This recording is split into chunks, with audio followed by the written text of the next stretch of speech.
Company work out பண்ணிருப்பீங்கன்னு நினைக்கிறேன் எல்லாருமே. அந்த ப்ளூ கம்பெனி ஒர்க் அவுட் பண்ணது இல்லைங்க சார், உங்களுக்கு ஒரு கிளாரிட்டி கிடைச்சிருக்கும். ஜீன்ஸ் பேண்ட் அந்த கிளாத் வாங்கியிருப்பாரு, ரா மெட்டீரியலா இருக்கும். அதை ஸ்டிச் பண்றதுக்காக கட் பண்ணி ப்ராசஸிங்ல இருக்கும். அது ஒர்க் இன் ப்ராக்ரஸா மாறி இருக்கும். அந்த ஒர்க் இன் ப்ராக்ரஸ்ல எல்லா ஜீன்ஸ் பேண்ட்ஸும் கம்ப்ளீட் ஆகி பேக்கிங் பண்ணுவாங்க. அது ஃபினிஷ்டு கூட்ஸா இருக்கும். அந்த ஃபினிஷ்டு கூட்ஸ் வந்து அவர் சப்ளை பண்ணியிருப்பாரு மினிஸ்ட்ரிக்கு. அது டெட்டார்ஸ் ஆயிருக்கும். அந்த மினிஸ்ட்ரியில இருந்து பணம் அவர் கைக்கு கிடைச்சிருக்கும். அப்ப டெட்டார்ஸ்ங்கிறது கேஷா கன்வெர்ட் ஆயிருக்கும். நீங்க இந்த ப்ராசஸ் இந்த ஸ்டேஜஸ் வந்து நீங்க கேப்சர் பண்ணிருப்பீங்கன்னு நினைக்கிறேன். Are you able to capture that particular ஸ்டேஜஸ்ங்க sir? Govind Sami sir say yes சார்ங்க.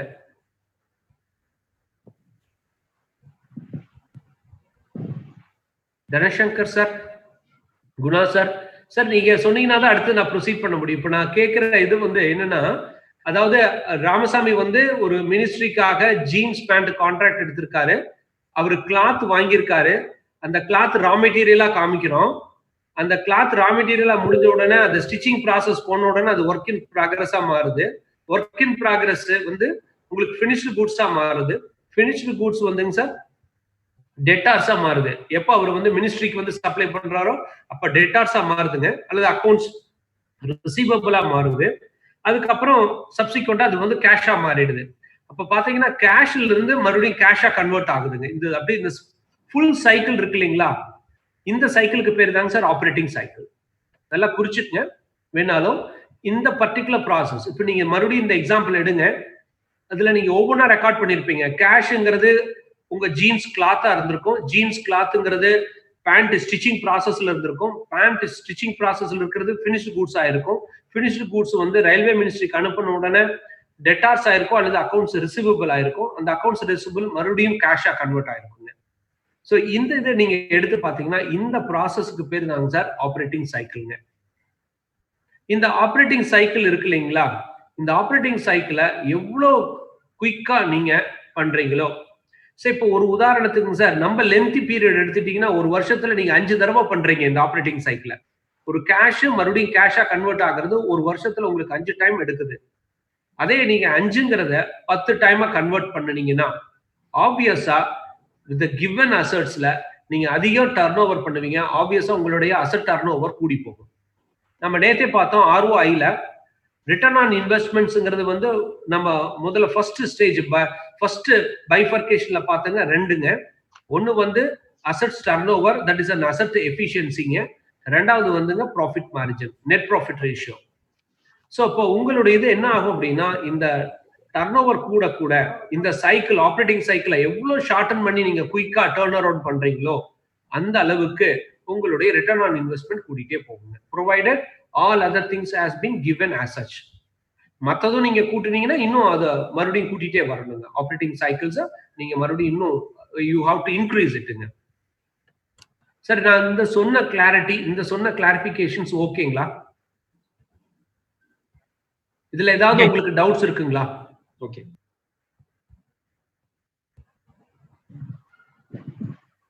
ஈஸ்வரன் சார் சை, Guna sir okay, Anand sir ஓகேங்களா? Prakash sir okay sir. Okay sir. Balu sir, மோகன் சார், கிருஷ்ணகுமார் சார் ரைட்டுங்க சார். சார் இப்போ நான் மறுபடியும் உங்க இதுல நான் இப்போ ஷேர் பண்றேங்க சார் நம்மளுடைய அந்த பிபிடிக்கு போயிடலாமாங்க சார்? சார் இப்போ உங்களுக்கு இந்த ப்ளூ கம்பெனில ஃபர்தரா ஏதாவது கிளாரிபிகேஷன் வேணுமாங்க சார், இல்ல தேவையில்லைங்களா சார்? இந்த ப்ளூ கம்பெனில உங்களுக்கு ஃபர்தர் கிளாரிபிகேஷன் தேவைங்களா இல்ல தேவையில்லைங்களாங்க சார்? ப்ரொசீட் பண்ணிக்கலாங்க சார். தேவையில்லைங்க சார், அந்த இது தேவையில்லை. ரைட்டுங்க சார். ஓகே, அப்போ நான் செல்ஃப் எக்ஸ்பிளனேட்டரியா இருக்குன்னு நான் ஃபீல் பண்றேன். இப்போ நான் ஷேர் பண்றது உங்களுக்கு விசிபிள் ஆகுதுங்களாங்க சார்? சார் விசிபிளா இருக்குங்க. சரிங்க சார், ரைட்டுங்க சார். சார் இப்போ நம்ம நேற்று பார்த்த எக்ஸாம்பிள்ஸ் மறுபடியும் நான் திருப்பி அனுப்பிச்சு விட்டேன் உங்களுக்கு சில கரெக்ஷன்ஸ் எல்லாம் போட்டு. நீங்க சில நேற்று டவுட்ஸ் எல்லாம் கேட்டதுனால ஒரு ஸ்லைட் மாடிஃபிகேஷனும் பண்ணினேன் ஒரு அண்டர்ஸ்டாண்டிங் பர்பஸுக்காக.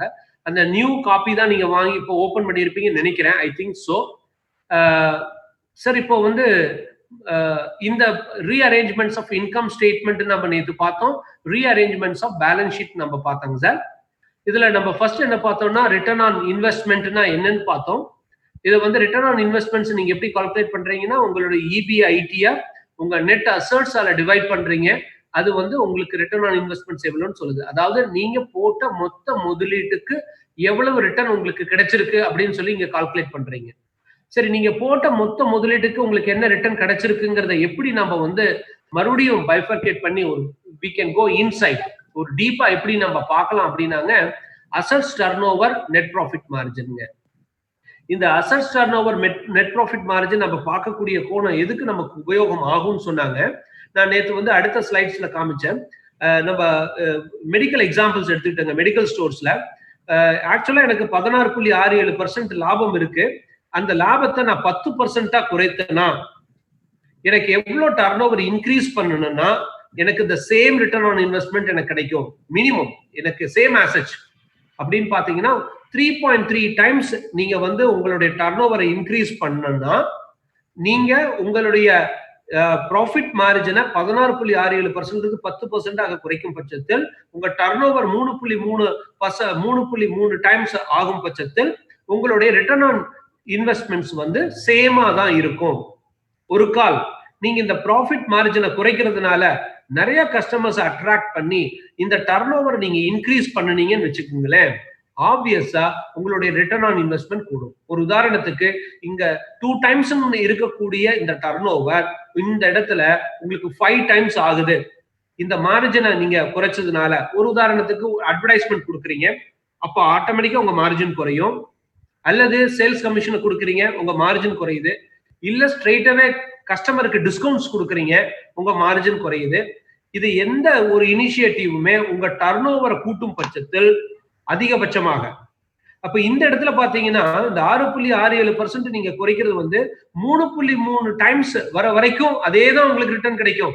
சப்போஸ் இந்த டர்ன் ஓவர் வந்து 2ங்கிறது 3 மட்டும்தான் ஆயிருக்கு சார், அதுக்கு மேல என்னால இன்க்ரீஸ் பண்ண முடியலன்னா உங்களுக்கு இருக்கிற ரிட்டர்ன் ஆன் இன்வெஸ்ட்மெண்ட்டை விட நீங்க குறைவான ரிட்டர்ன் ஆன் இன்வெஸ்ட்மெண்ட்ஸ் நீங்க ரிசீவ் பண்ணுவீங்க. ஓகேங்களா?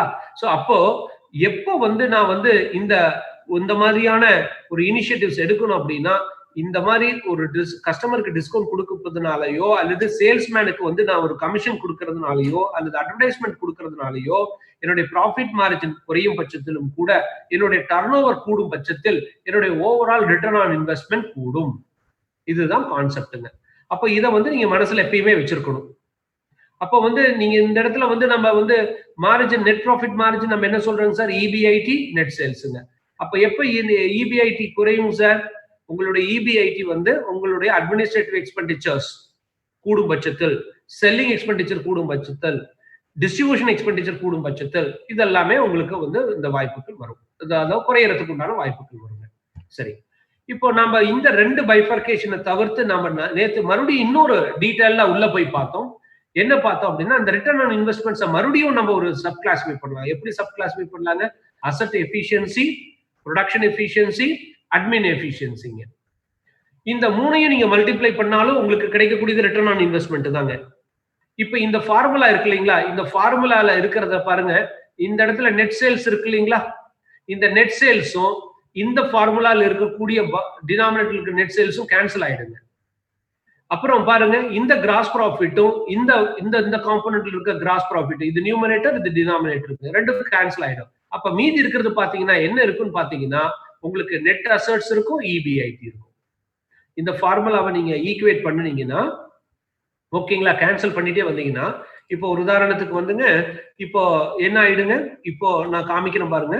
உங்களுக்கு இந்த நெட் சேல்ஸ் இருக்கு இல்லைங்களா, இந்த நெட் சேல்ஸ் நியூமரேட்டர்ல இருக்கு, இதுவும் இந்த நெட் சேல்ஸும் கேன்சல் ஆயிடுங்க. இது பாருங்க, இது டினாமினேட்டர்ல இருக்கக்கூடிய நெட் சேல்ஸுங்க, இதுவும் கேன்சல் ஆயிடுச்சுங்களா.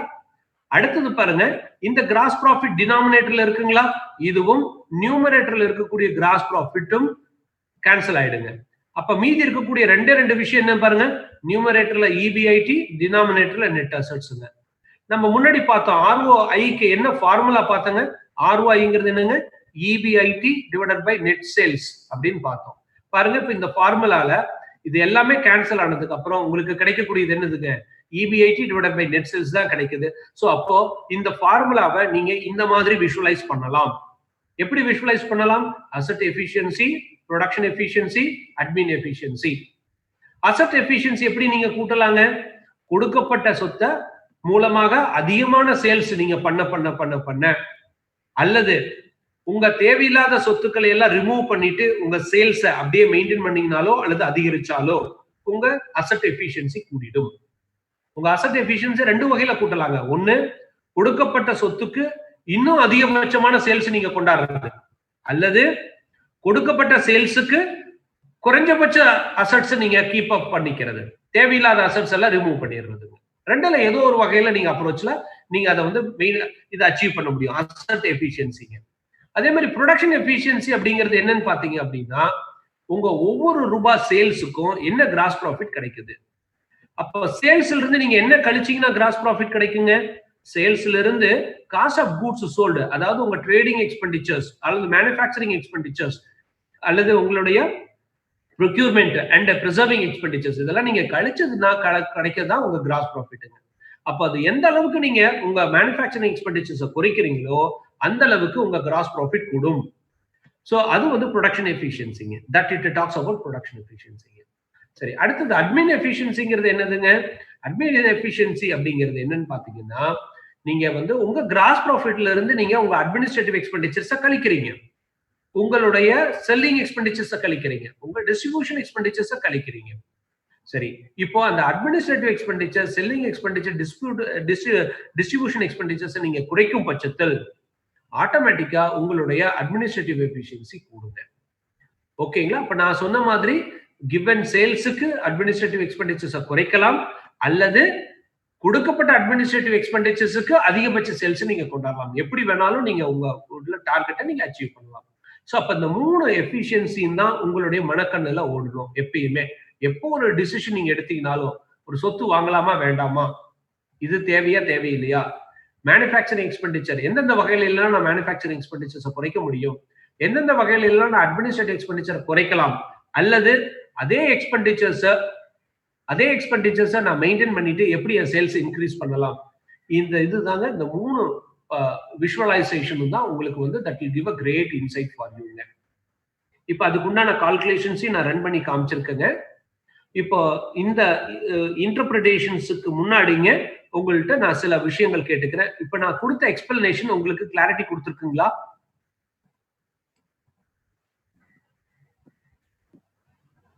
சார், இப்போ நான் இந்த கொடுத்த எக்ஸ்பிளனேஷன் உங்களுக்கு கிளாரிட்டி கொடுத்துருக்குங்களா? கொடுத்துருக்குங்க சார். சார், அடுத்தது போலாங்களா? போலாம் சார், போலாம். சரிங்க சார். சார், இப்போ நான் இந்த பாருங்க இந்த கால்குலேஷன்ஸ் இது பண்ணிருக்கேன். நான் இப்போ பாருங்க ஹைலைட் பண்றேன்.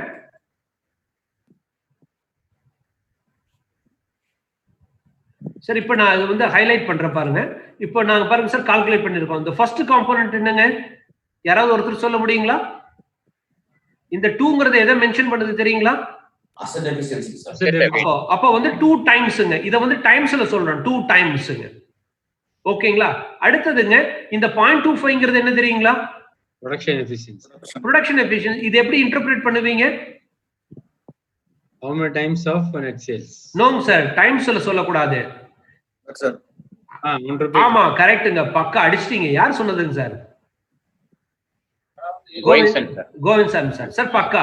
அதாவது 1 ரூபாய் சேல்ஸுக்கு எனக்கு என்ன கிராஸ் ப்ராஃபிட் கிடைக்குது? எனக்கு 25 காசு ப்ராஃபிட் கிடைக்குது.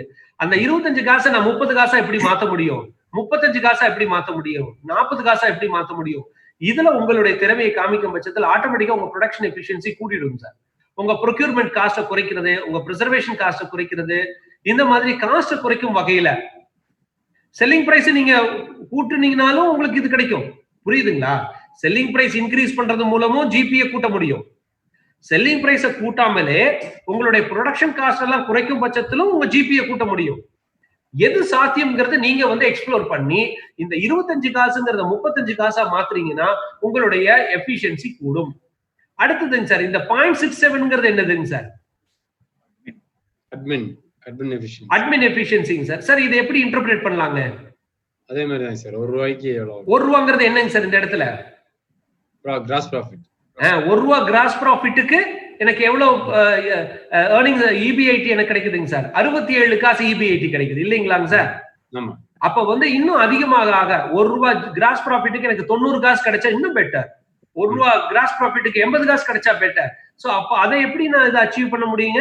என்னுடைய அட்மினிஸ்ட்ரேட்டிவ் எக்ஸ்பெண்டிச்சர்ஸ் நான் வந்து டார்கெட் பண்ணணும். அப்போ வந்து நான் என்ன செய்யணுங்க சார்? ஒரு ₹1 நான் எக்ஸ்பெண்டிச்சர் பண்றேன்னா அது மூலம் ஃபர்தரா மல்டிபிள் டைம்ஸ் எனக்கு சேல்ஸ் கூட்ட வச்சேன்னு வச்சுக்கீங்களேன். ஒரு ₹1 நான் வந்து எக்ஸ்பெண்டிச்சர் பண்றேன், ஒரு அட்வர்டைஸ்மெண்ட் எக்ஸ்பெண்டிச்சர் பண்றேன் அல்லது சேல்ஸ் கமிஷன் கொடுக்குறேன், அது மூலம் அதிகபட்ச சேல்ஸ் நான் அச்சீவ் பண்ணேன்னு வச்சுக்கங்க, ஆட்டோமேட்டிக்கா இந்த எஃபிஷியன்சி எனக்கு கூடிடுங்க.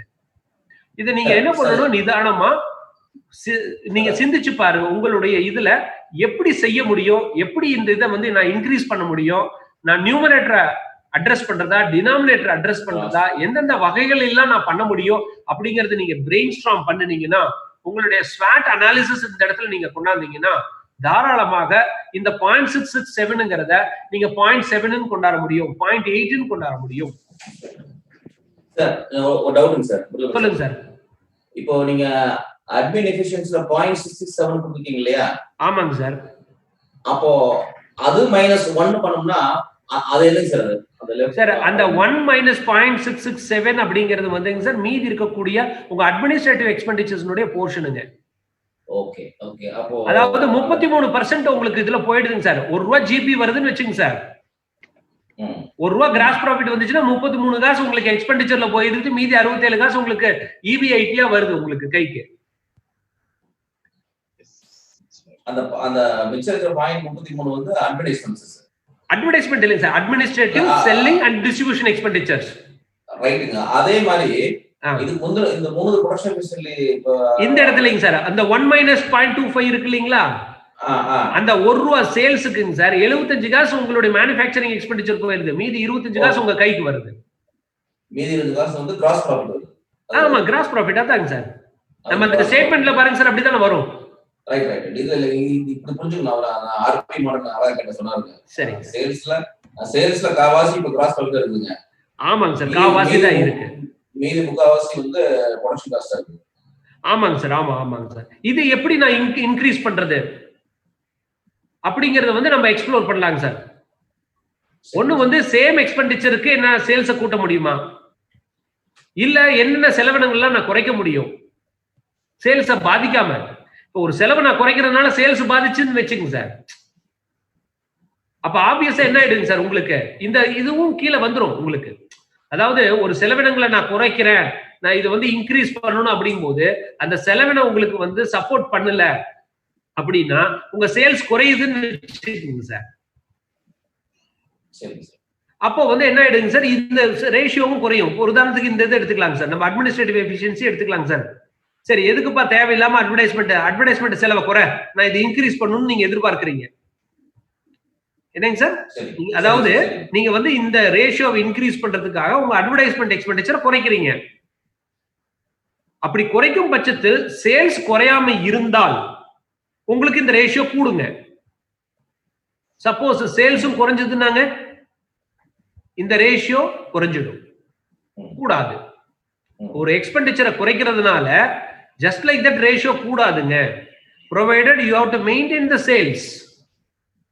புரியுதுங்களா நான் சொல்றதுங்க? சரி சார். ரைட்டுங்க சார். சார் இப்போ இந்த இதை மறுபடியும் நான் நேற்று சொன்னதை ரீஸ்டேட் பண்ணிட்டேன்.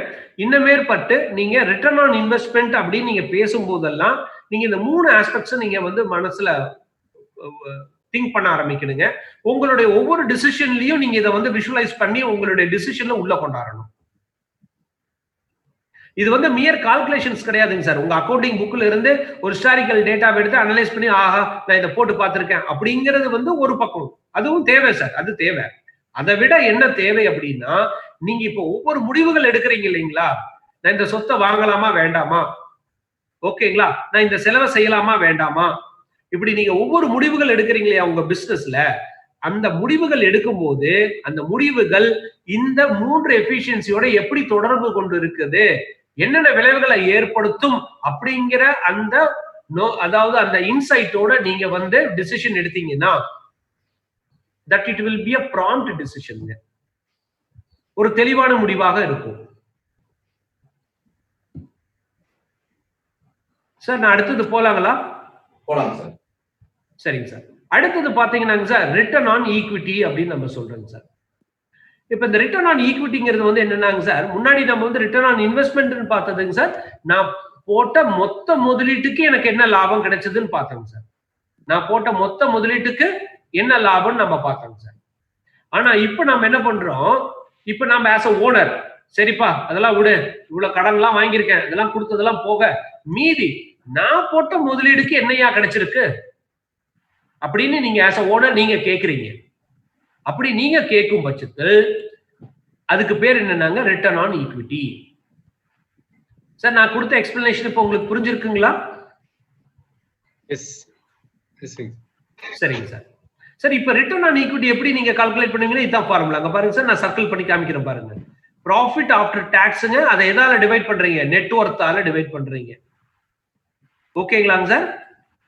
சரிங்க சார். இப்போ நான் மறுபடியும் உங்களுக்கு அந்த ஸ்டேட்மெண்ட்டுக்கே கூட்டிட்டு போறேங்க சார். ப்ராஃபிட் ஆஃப்டர் டாக்ஸ்ங்கிறது எங்க வருது பாருங்க சார். அதாவது உங்க இபிஐடி, உங்க இபிஐடில இருந்து இன்ட்ரெஸ்ட் கழிக்கிறீங்க, இன்ட்ரெஸ்ட்க்கு அப்புறம் டாக்ஸை கழிக்கிறீங்க, டாக்ஸை கழிச்சதுக்கு அப்புறம் உங்களுக்கு கிடைக்கக்கூடியதா என்னதுங்க? ப்ராஃபிட் ஆஃப்டர் டாக்ஸ்ங்க. சரிங்களா? இங்க எவ்வளவு வந்திருக்குங்க நமக்கு ப்ராஃபிட் ஆஃப்டர் டாக்ஸ்ங்க? 70,400 ரூபாய் கிடைச்சிருக்குங்க. சரிங்க. அடுத்து இந்த டினாமினேட்டர்ல நம்ம என்ன சொல்லியிருந்தோங்க சார்? சார் இதுல இன்ட்ரெஸ்ட் கழிச்சீங்க புரியுதுங்க. ஏன்னா கடன் வாங்காம கையில இருந்து போட்ட பணத்துக்கு வருமானம் என்ன ஆச்சுன்னு கேக்குறோம். இதுல டாக்ஸ் பார்ட் எப்படி சார் உள்ள வருது சார்? சார் அந்த டாக்ஸ் வந்து எப்படி நீங்க ட்ரீட் பண்ணனும்னா இட் இஸ் நாட் an எக்ஸ்பெண்டிச்சர்ங்க. Sir Bogan sir, tax is not an எக்ஸ்பெண்டிச்சர்ங்க. சரிங்க. அந்த டாக்ஸ்ங்கிறது என்னன்னா உங்களுடைய லாபத்துல நீங்க ஒரு போர்ஷனை கவர்மெண்டோட ஷேர் பண்ணிக்கிறீங்க. ஓகேங்களா? அது நான் தான் ஷேர் பண்ணணுமா? அது வந்து இன்கம் டாக்ஸ். அது இன்கம் டாக்ஸ். நீங்க ஷேர் பண்றது இன்கம் டாக்ஸ் அல்லது கார்ப்பரேட் டாக்ஸ். சரிங்க. அதே வந்துங்க இன்டைரக்ட் டாக்ஸஸ்னு சொல்றோம் இல்லீங்களா, ஜிஎஸ்டி. ஆமாங்க. அது வந்து நீங்க என்ன பண்றீங்கன்னா இங்க சேல்ஸ் பண்ணக்குள்ளார ஒரு ஜிஎஸ்டின்னு போட்டு கஸ்டமர்கிட்ட கலெக்ட் பண்றீங்க இல்லீங்களா? சார் நான் அந்த டாக்ஸ் பத்தி ஆமாங்க. ஆமா. வாங்க வாங்க, இது இன்கம் டாக்ஸ் சார். இது income tax, corporate tax, partnership tax, உங்க ஃபோம் டாக்ஸ்ங்க இது. நான் இங்க சொன்னது டாக்ஸ் வந்து ஜிஎஸ்டி, பொருள்கள் மீது விதிக்கப்படக்கூடியதுங்க. அதாவது நீங்க வந்து ஆமாங்க சார், அதாவது நீங்க ஜிஎஸ்டி கலெக்ட் பண்ணீங்கன்னா அதாவது கவர்மெண்ட்டுக்காக நீங்க கஸ்டமர்கிட்ட இருந்து வசூல் பண்ணி கவர்மெண்ட்ட கொடுக்குறீங்க. ஓகேங்களாங்க சார்? Okay okay. ஆனா இன்கம் டாக்ஸ்ங்கிறது என்னன்னா டைரக்ட் டாக்ஸ்ங்க. உங்களுடைய லாபத்துல நீங்க ஒரு போர்ஷனை கவர்மெண்டோட ஷேர் பண்ணிக்கிறீங்க. Okay okay okay. அப்போ ரைட் ரைட். கையில இருந்து முதல்ல போட்ட எனக்கு மட்டும் தான் டாக்ஸ், கடன் வாங்கி போட்ட கடன் கொடுத்தவங்க வட்டி தானே? ரைட். ஆமாமா, அதனாலதான் பாருங்க முன்னாடியே கழிச்சிடுறோம். அதுவும் ஒரு எக்ஸ்பெண்டிச்சராவே ட்ரீட் பண்ணலாம். அந்த இன்ட்ரெஸ்ட் நீங்க பே பண்றத எக்ஸ்பெண்டிச்சரா ட்ரீட் பண்ணலாம். ரைட் ரைட்டுங்க. சரிங்க சார். சார் இப்போ ஒரு கால் இந்த இடத்துல நீங்க டாக்ஸே வாங்கலின்னு வச்சுக்கோங்க மோகன் சார். 12,000 நீங்க அந்த 1 லட்சம் ரூபாய் நீங்க கடனே வாங்கல, இமேஜின் பண்ணிக்கலாம் சார். அப்படின்னா இந்த 12,000 ரூபாய் இங்க அப்பியர் ஆகாதுங்களா? வராதுங்க. அப்படின்னா இந்த 1 லட்சம் ரூபாய்க்கு தானே நீங்க இங்க டாக்ஸ் கட்டணும். ஆமாங்க. அப்ப 20% எவ்வளவு நீங்க டாக்ஸ் கட்டுவீங்க சார்? 1 லட்சம் ரூபாய்க்கு 20%. அப்போ வந்து நீங்க கடனுக்கே வாங்கலினா உங்க டாக்ஸ் லைபிலிட்டி 20,000. நீங்க கடன் வாங்கி இருக்கிறதுனால 17,600 ரூபாவா குறையுதுங்க சார். புரியுதுங்களா? புரியுதுங்க சார். சரிங்க சார். அப்ப உங்களுக்கு டாக்ஸ்ல எவ்வளவு பெனிஃபிட் கிடைக்குதுங்க சார் நீங்க கடனுக்கு வாங்குனதுனால?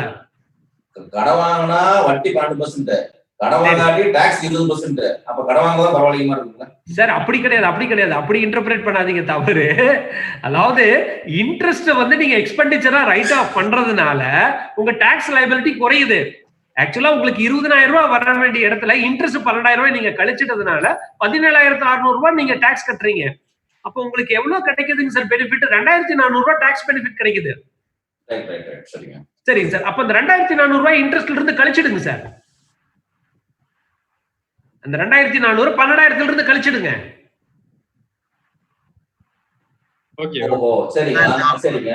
சரிங்களா? அப்ப என்ன பண்ணணும், உங்க இன்ட்ரெஸ்ட்ல இருந்து இந்த நான் சொல்றேன் இல்லீங்களா, இந்த டிஃபரன்ஸ் வருது இல்லீங்களா 2,400, அந்த டாக்ஸ் பெனிஃபிட் தான் சார் டாக்ஸ் ஷீல்டுன்னு பேருங்க சார். இன்ட்ரெஸ்ட் டாக்ஸ் ஷீல்டுங்க. புரிச்சுக்குங்க sir. Interest tax shield, SHIELD. ஷீல்டுனா தடுப்பு தாங்க. இன்ட்ரெஸ்ட் டாக்ஸ் ஷீல்டுங்கிறது வந்துங்க இந்த இன்ட்ரெஸ்ட் வந்து டாக்ஸ ஷீல்டு பண்றதுனால அதுக்கு பேரு இன்ட்ரெஸ்ட் டாக்ஸ் ஷீல்டுன்னு பேருங்க. உங்களுக்கு நீங்க இந்த 1 லட்சம் ரூபாயை கடன் வாங்கி 12,000 ரூபாய் நீங்க இன்ட்ரெஸ்ட் பே பண்ணதுனால 12% 12,000 ரூபாய் பே பண்ணதுனால உங்களுக்கு டாக்ஸ் லயபிலிட்டி வந்துங்க ஒரு 2,500 ரூபாய் 2,400 ரூபாய் குறைஞ்சிருக்கு. அப்போ உங்களுடைய நெட் இம்பாக்ட் என்னங்க சார்? நெட் இம்பாக்ட் இன்ட்ரெஸ்ட் எவ்வளவுங்க சார் உங்களுக்கு? அந்த 12,000 கிடையாதுங்க சார் ஆக்சுவலா. ஏன்னா பெனிஃபிட் உங்களுக்கு ஒரு 2,400 கிடைக்குது இல்லையா? அப்ப அந்த இதை கழிச்சிடுங்க சார். 12,000 இருந்து கழிங்க. அப்ப 9,600 ரூபாய் தான் உங்களுக்கு வந்து நெட் இன்ட்ரெஸ்ட் பர்டன். ஏன்னா கடன் வாங்கினாலும் வாங்கலினாலும் அந்த 2,400 டாக்ஸா பே பண்ணி ஆகணும் இல்லைங்களா? அதாங்க சார். இப்ப இந்த இதுதான் நம்ம என்னன்னு சொல்றோங்க சார், லிவரேஜ்னு சொல்லுவோம். இந்த இன்ட்ரெஸ்ட் டாக்ஸ் ஷீல்டு வருது இல்லைங்களா? இந்த இன்ட்ரெஸ்ட் காம்போனன்ட் நீங்க யூஸ் பண்றீங்க இல்லையா? இந்த இதெல்லாம் இந்த இம்ப்ளிகேஷனுக்கு பேர் தாங்க ஃபினான்ஷியல் லிவரேஜ். இப்போதைக்கு அதை கீப் இட் அசைடுங்க. நம்ம வரும்போது இன்னும் கொஞ்சம் நல்ல டீடைல்டா பார்க்கலாம். சரிங்க சார். சரி சார், இப்போ இன்னொரு இடத்துல இந்த இடத்துல இன்னொரு கான்செப்டை கொண்டாடுறாங்க சார். ஒரு சிம்பிள் கான்செப்டுங்க சார். இப்போ நீங்க வந்து ஒரு வியாபாரம் பண்றீங்க, உங்களுக்கு வந்து ஒரு 30% லாபம் கிடைக்குது. உங்க ரிட்டர்ன் ஆன் இன்வெஸ்ட்மெண்ட் 30%ங்க. சரிங்களா சார்? சரிங்க சார். இப்ப நீங்க கடன் வட்டிக்கு வாங்குறீங்க ஒரு குறிப்பிட்ட தொகைங்க, 12% வாங்குறீங்க. அப்ப 12% வாங்குனீங்கன்னா அது வருஷத்துக்கு 12% கட்டிடுவீங்க. உங்களுக்கு வருஷத்துக்கு ரிட்டர்ன் ஆன் இன்வெஸ்ட்மெண்ட் எவ்வளவு கிடைக்குதுங்க? 30%ங்க வச்சுக்கலாங்க ஒரு உதாரணத்துக்கு. அப்ப எவ்வளவு எக்ஸஸா நீங்க ஏர்ன் பண்றீங்க வாங்குற கடன்ல? 18%. அந்த 18% உங்களுடைய லாப விகிதத்தை கூட்டும். புரிஞ்சுதுங்களா சார்? லாப விகிதத்தை கூட்டுமா? ஆமாமா, அது உங்க ரிட்டர்ன் ஆன் ஈக்விட்டியை கூட்டி விட்டுருங்க. உங்க ரிட்டர்ன் ஆன் ஈக்விட்டியை பூஸ்ட் அப் பண்ணும். ஏன்னா சார் இப்படி வச்சுக்கங்க சார், நான் 100 ரூபாய் நேத்து சொன்ன பென் டிரைவ் கணக்குங்க சார். சார் நான் நேத்து சொன்ன பென் டிரைவ் கணக்குங்க. அந்த பென் டிரைவ் வந்து 100 ரூபாய்க்கு வாங்குறேன், 120 ரூபாய்க்கு விற்கிறேன், 20% லாபங்க சார். ஓகேங்களாங்க சார்? இப்ப எனக்கு நான் போட்ட முதலீடுக்கு எவ்வளவு ரிட்டர்ன் வந்திருக்குங்க சார்? 20%. சரி, இப்ப என்ன பண்றாரு, என்னுடைய பிரதர் வந்து இன்னொரு 100 ரூபாய் கடன் தரங்கிறாரு. அப்ப கடன் கொடுக்கறதுக்கு வந்து எனக்கு வந்து 10% கொடுத்துருப்பா அப்படிங்கிறாரு. சரின்னு சொல்லிடுறேங்க. சரிங்களா? இப்ப அந்த 100 ரூபாயை வாங்கி இன்னொரு பென் டிரைவ் வாங்கி விற்கிறேங்க, அதே 120 ரூபாய்க்கு விற்கிறேன். இந்த அடிஷனலா போட்ட 100 ரூபாய்க்கு எவ்வளவு சார் எனக்கு ரிட்டர்ன் கிடைச்சிச்சு? 20 ரூபாய் கிடைச்சிச்சுங்களா? 10% வட்டி போக 10%. இல்ல 20 ரூபாய் கிடைச்சிச்சுங்களா? அந்த 20 ரூபாயில எனக்கு என்ன லைபிலிட்டிங்க? 10 ரூபாய் நான் கொடுக்கணுமா என் பிரதருக்குங்க? கொடுத்துட்டேங்க சார். இப்ப நான் போட்ட முதலீடுக்கு 20 ரூபாய் கிடைச்சிச்சு, கடன் வாங்கி போட்டதுனால அடிஷனலா ஒரு 10 ரூபாய் கிடைச்சிருக்குங்க சார். சரிங்க சார். இப்ப மொத்தம் உங்க கையில எவ்வளவு லாபம் இருக்குங்க சார்? கையில 30 ரூபாய் சார். சரி, எவ்வளவு முதலீடு போட்டிருக்கீங்க சார்? கையில இருந்து போட்டது 100, அவ்வளவுதான். இல்ல அவ்வளவுதான், நீங்க போட்ட முதலீடு எவ்வளவு? 100. ஆமாங்க. 100க்கு எவ்வளவு லாபம் சம்பாதிச்சிருக்கீங்க நீங்க? 30 ஆச்சு. 30 ஆச்சு. அப்போ இப்ப என்ன ஆயிடுச்சு, என்னுடைய ப்ராஃபிட் முன்ன வந்து நான் 100 ரூபாய்க்கு வாங்கினேன், ஒரு பொருளை வித்த 20% லாபம் கிடைச்சிச்சு. இப்ப கடனை வாங்கி ஒன்னு போட்டு பண்ணினேன், அடிஷனலா எனக்கு ஒரு 10% கிடைச்சிச்சு. ஓவராலா எனக்கு 20ங்கிறது 30% ஆயிடுச்சு என்னுடைய ரிட்டர்ன் ஆன் ஈக்விட்டிங்க. சூப்பர். இது ரிட்டர்ன் ஆன் ஈக்விட்டி. ஆமாங்க. சரிங்களா சார்? சரிங்க. இப்போ நம்ம பழங்காலத்துல எல்லாம் சொல்லுவாங்க, ஏண்டா உனக்கு கிடைக்கிறதே 15% லாபம், ரிட்டர்ன் ஆன் இன்வெஸ்ட்மெண்ட்டுங்க லாபம், அத போய் 20%க்கு நீ போய் வட்டிக்கு வெளியே வாங்கினீனா எப்படியா கட்டுப்படி ஆகும்? சொல்றத கேள்விப்பட்டிருக்கும் இல்லைங்களா? உங்க ரிட்டர்ன் ஆன் இன்வெஸ்ட்மெண்ட் 15% வச்சுக்கோங்க. உங்க ரிட்டர்ன் ஆன் இன்வெஸ்ட்மெண்ட் 15% வச்சுக்கோங்க. நீங்க 20%க்கு வட்டி வாங்குறீங்க. அப்ப என்ன பண்ணுங்க சார்? இந்த 5%ங்கிறது என்னங்க சார் உங்களுக்கு? லாஸ். ஆமாங்க. ஏன்னா நான் 15% தான் ஏர்னே பண்றேன், ஆனா 20% வெளியே கொடுத்துறேன் வட்டி. அப்ப என்னுடைய இருக்கிற லாப விகிதம் குறையுமா குறையாதுங்களா? குறையும் சார். அவ்வளவுதான் சார். Very simple. அப்போ உங்க ரிட்டர்ன் ஆன் இன்வெஸ்ட்மெண்ட்டை விட நீங்க குறைஞ்சபட்சத்துக்கு வட்டிக்கு வாங்குனீங்கன்னா உங்களுடைய return on equity will be escalated. சரிங்களா? சரி. ரிட்டர்ன் ஆன் இன்வெஸ்ட்மெண்ட் விட ரிட்டர்ன் ஆன் உங்களுடைய இன்ட்ரெஸ்ட் ரேட் குறைவாக இருக்கும் பட்சத்தில். ஓகே, அப்ப வந்து இன்ட்ரெஸ்ட் வந்து பெர் ஆனம், அதே மாதிரி ரிட்டர்ன் ஆன் இன்வெஸ்ட்மெண்ட் பெர் ஆனத்துக்கு இருக்கணும். ஆமா, பெர் ஆனத்துக்கு தான் இருக்கணும். கம்பேரிசன் அப்படிதான் இருக்கணுங்க. நீங்க பர் மந்த் போட்டீங்கன்னா பர் மந்த் இன்ட்ரெஸ்ட் ரேட் கொண்டாந்துருங்க. பர் மந்த் அத மேட்சிங் தான் வந்துடணும். ஆமாங்க ஆமாங்க. Super sir. சரிங்க. சரி, இப்படி அப்படின்னா இப்படின்னா வெறுங்கையிலேயே முளம் போட்டுடலாமா? இன்னொன்னு இப்ப பாருங்க, இப்ப நான் இன்னொன்னு சொல்றேன் சார். இந்த சொந்த பணம் 100 ரூபாய் கையில வைக்காம வெறும் என் பிரதர்கிட்ட மட்டும் 100 ரூபாய் வாங்கி நான் வித்தனா எனக்கு ஒண்ணுமே இல்லாம, பணமே இல்லாம எனக்கு 20 ரூபாய் கிடைக்கும் இல்ல? 0%. அப்ப 0% இன்வெஸ்ட்மெண்ட்டுக்கு எனக்கு 20% கிடைக்குது இல்லையா? அது அப்நார்மல் இல்லையா அப்படின்னு நீங்க உங்களுக்கு தோணும். ஆனா நீங்க உங்களுக்கு சொந்த முதலீடு எதுவுமே இல்ல, உங்கள்கிட்ட அசட் எதுவும் இல்லைன்னா யார் சார் கடன் கொடுப்பாங்க? இப்ப கடன் கொடுக்க மாட்டாங்க, நீங்க கடன் வாங்க முடியாது. அப்போ நார்மலா என்ன ஒரு இது இருக்குன்னா, டெட் ஈக்விட்டி ரேஷியோன்னு சொல்லுவாங்க சார். டெட் ஈக்விட்டி, DEBTங்க, டெட்டுங்க. DEBT குறிச்சுங்க. DEBT டெட் அப்படின்னா கடன்ங்க. ஈக்விட்டி EQUITYங்க, ஈக்விட்டிங்க. இந்த டெட் ஈக்விட்டிங்கிறது ஓனர்ஸ் கேபிட்டல்ங்க. இந்த டெட் ஈக்விட்டி ரேஷியோ என்ன இருக்கணும் அப்படிங்கிறாங்க, அட்லீஸ்ட் 1:1. டே, நீ 1 ரூபாய் முதலீடு போட்டிருந்தா 1 ரூபாயாவது அட்லீஸ்ட் கடன் வாங்க, அதுக்கு மேல வாங்காத. பிரச்சனை ஏன் சார்? எதனால? அப்படியே ஒரு 50% லாஸ் ஆனாலும் என் முதலீடு எடுத்து கடன் அடைக்க முடியுங்களா?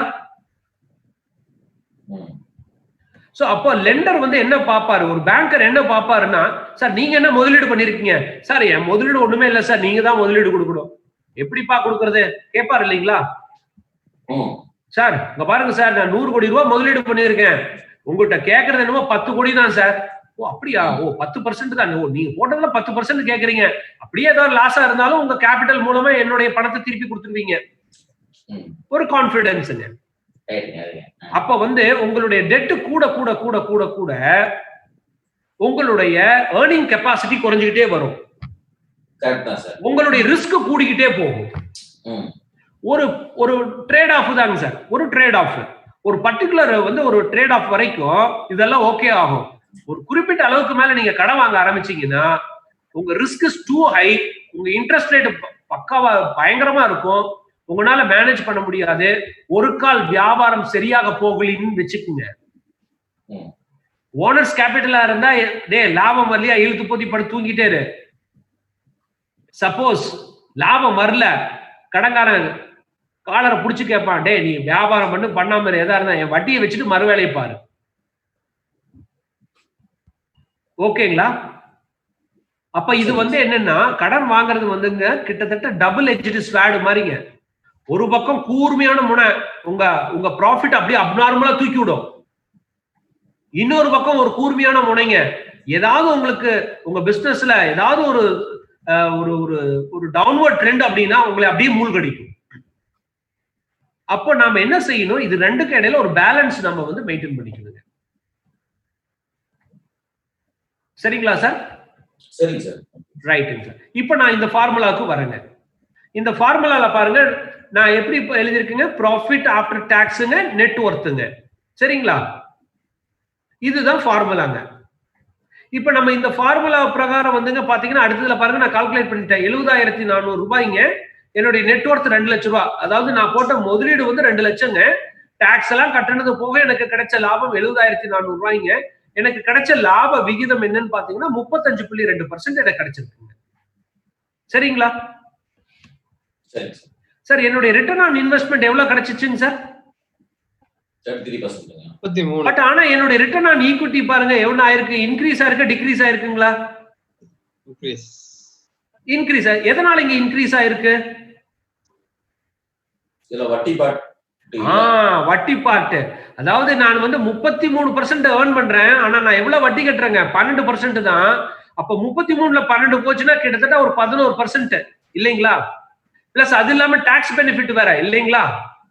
அந்த இதெல்லாம் தான் என்னுடைய இந்த வந்து இன்க்ரீஸ் பண்ணி கொடுத்துருக்குங்க. அந்த 33ங்கிறத 35ன்னு எனக்கு பூஸ்ட் அப் பண்ணி கொடுத்துருக்கிறது வந்து நான் வாங்கியிருக்கக்கூடிய பாரோயிங் பார்ட்டுங்க, என்னுடைய டாக்ஸ் பார்ட். இந்த ரெண்டும் தாங்க என்னுடைய இதை வந்து கூட்டி கொடுத்துருக்கு. சரிங்களா? புரிஞ்சுதுங்களாங்க சார்?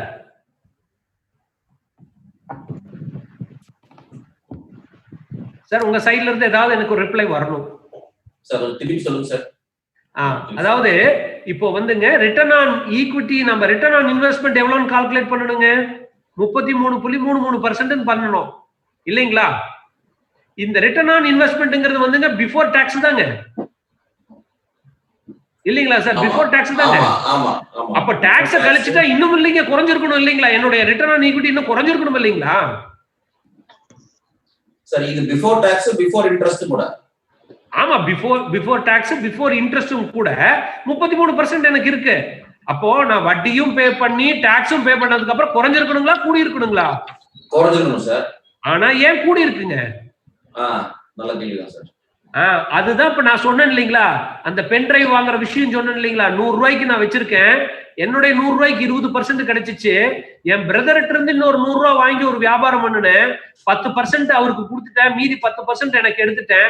ஆக மொத்தத்துல எனக்கு ப்ரீவியஸா இருந்த 20% லாபங்கிறது இப்ப எனக்கு 30% ஆயிடுச்சுன்னு நான் சொன்னேன் இல்லைங்களா, ஒரு ரஃப் கால்குலேஷனுங்க. அதனாலதாங்க இந்த இடத்துல 35.2ன்னு ஆயிடுச்சுங்க. சரிங்களா? சரி. இப்போ வந்து நீங்க நல்லா புரிஞ்சுக்கங்க, உங்க ரிட்டர்ன் ஆன் இன்வெஸ்ட்மெண்ட்டை விட ரிட்டர்ன் ஆன் ஈக்விட்டி கூடுதலா இருந்தால் அதுக்கு என்ன காரணம் தெரியுங்களா? உங்களுடைய பினான்சியல் எஃபிஷியன்சி. அப்ப operating efficiency multiply by financial efficiency தாங்க உங்க ரிட்டர்ன் ஆன் ஈக்விட்டிங்க. சரிங்களா? சார் நீங்க போன தடவை சொன்னதுல பினான்சியல் எஃபிஷியன்சி வரலீங்க. ஆமாங்க, வராது. அது ஆபரேட்டிங் அதோட முடிஞ்சு போச்சுங்க. இது வந்து நான் சொந்த போட்ட முதலீடுக்கு உண்டான பத்தி பேசும்போது தான் எனக்கு வருங்க, உள்ள வரும். அப்ப இதுல அசெட் எஃபிஷியன்சி வராது சார். இல்ல ஒரு நிமிஷம் பாருங்க, நான் எப்படி உடைச்சிருக்கேன் பாருங்க. Operating efficiency multiply by financial efficiency. என் பினான்சியல் எஃபிஷியன்சி கம்மியா இருந்தாலுங்க ROE குறையும். என் பினான்சியல் எஃபிஷியன்சி எச்சா இருந்தா ROE கூடும் ஃபார் a given ஆபரேட்டிங் எஃபிஷியன்சிக்கு. அதாவது இந்த இடத்துல 33.33%ங்க. இந்த 33.33%ங்கிறது இந்த இடத்துல 1 பாயிண்ட் சம்திங்னு வந்ததுனாலதான் 35ன்னு ஆயிடுச்சுங்க.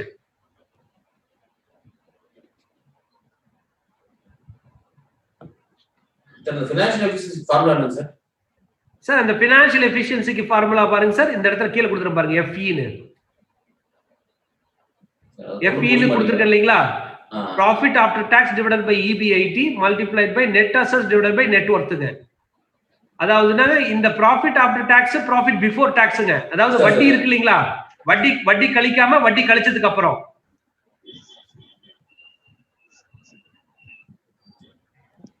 இது வந்து ஃபினான்ஷியல் லெவரேஜ்னு சொல்றேங்க. இந்த போர்ஷனை வந்து டெட் யூட்டிலைசேஷன் சொல்றேன். நீங்க எந்த அளவுக்கு கடன் வாங்கி உங்க தொழில உபயோகப்படுத்திக்கிறீங்க அப்படிங்கிறோம். இந்த ரெண்டும் தாங்க உங்க பினான்சியல் எஃபிஷியன்சி நிர்ணயிக்கிறது. சார் இன்னும் ஒரு உதாரணத்துக்கு இங்க காமிக்கிறேன் பாருங்க இந்த கால்குலேஷன்ல. சார் இப்போ இந்த லாஸ்ட் லைன் எடுத்துக்கங்க சார். இப்போ லாஸ்ட் லைன் பார்க்க முடியுதுங்களாங்க சார்? நான் இப்போ ஹைலைட் பண்ணி காமிக்கிறேங்களே.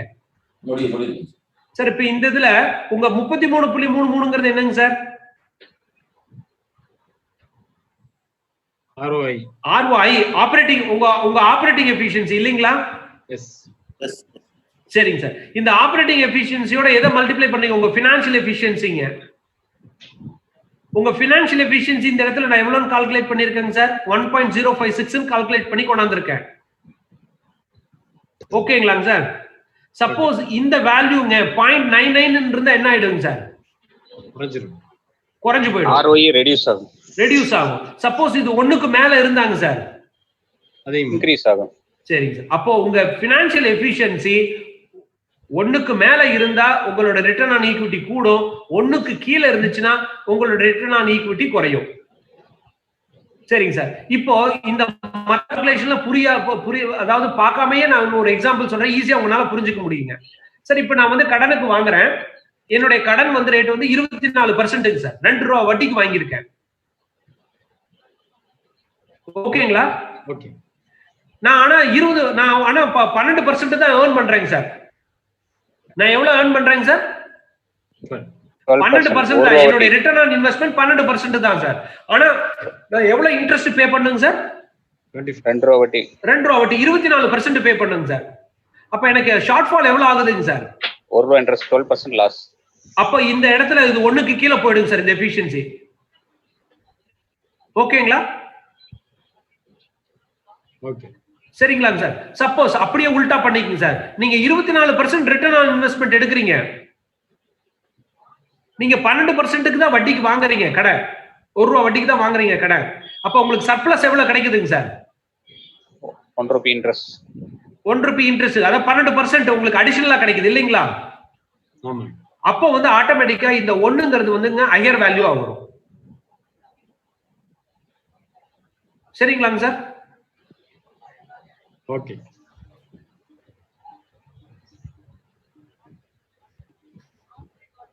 இப்ப இந்த ப்ராசஸ் எல்லாம் உங்க மனசுல ஓடணுங்க சார்.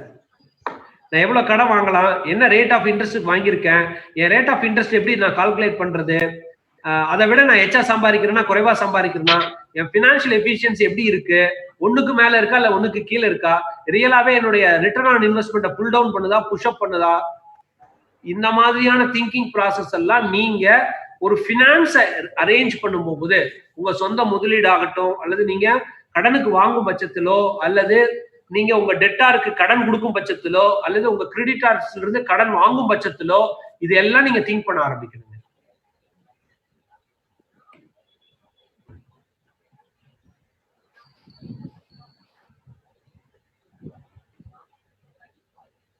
சார் டைம் கொடுக்கட்டுமா? ஒரு 2 மினிட்ஸ் கொடுக்கட்டுமா? நீங்க இந்த 2 ஸ்லைடும் பாக்குறீங்களா மறுபடியும்? இல்ல நம்ம டோசேஜ் அதிகமா இருக்காங்க சார், நம்ம காம்ப்ளிகேட் பண்றேனா சார்? கரெக்டா இருக்கு. சரிங்க சார்.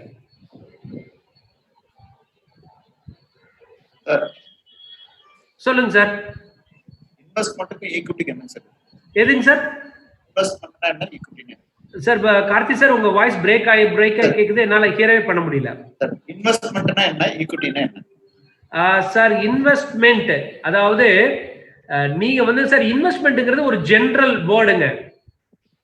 நீங்க உங்க தொழில்ல இன்வெஸ்ட் பண்ணலாம், நீங்க ஷேர் மார்க்கெட்ல போய் இன்வெஸ்ட் பண்ணலாம், நீங்க கோல்டுல போய் இன்வெஸ்ட் பண்ணலாம்.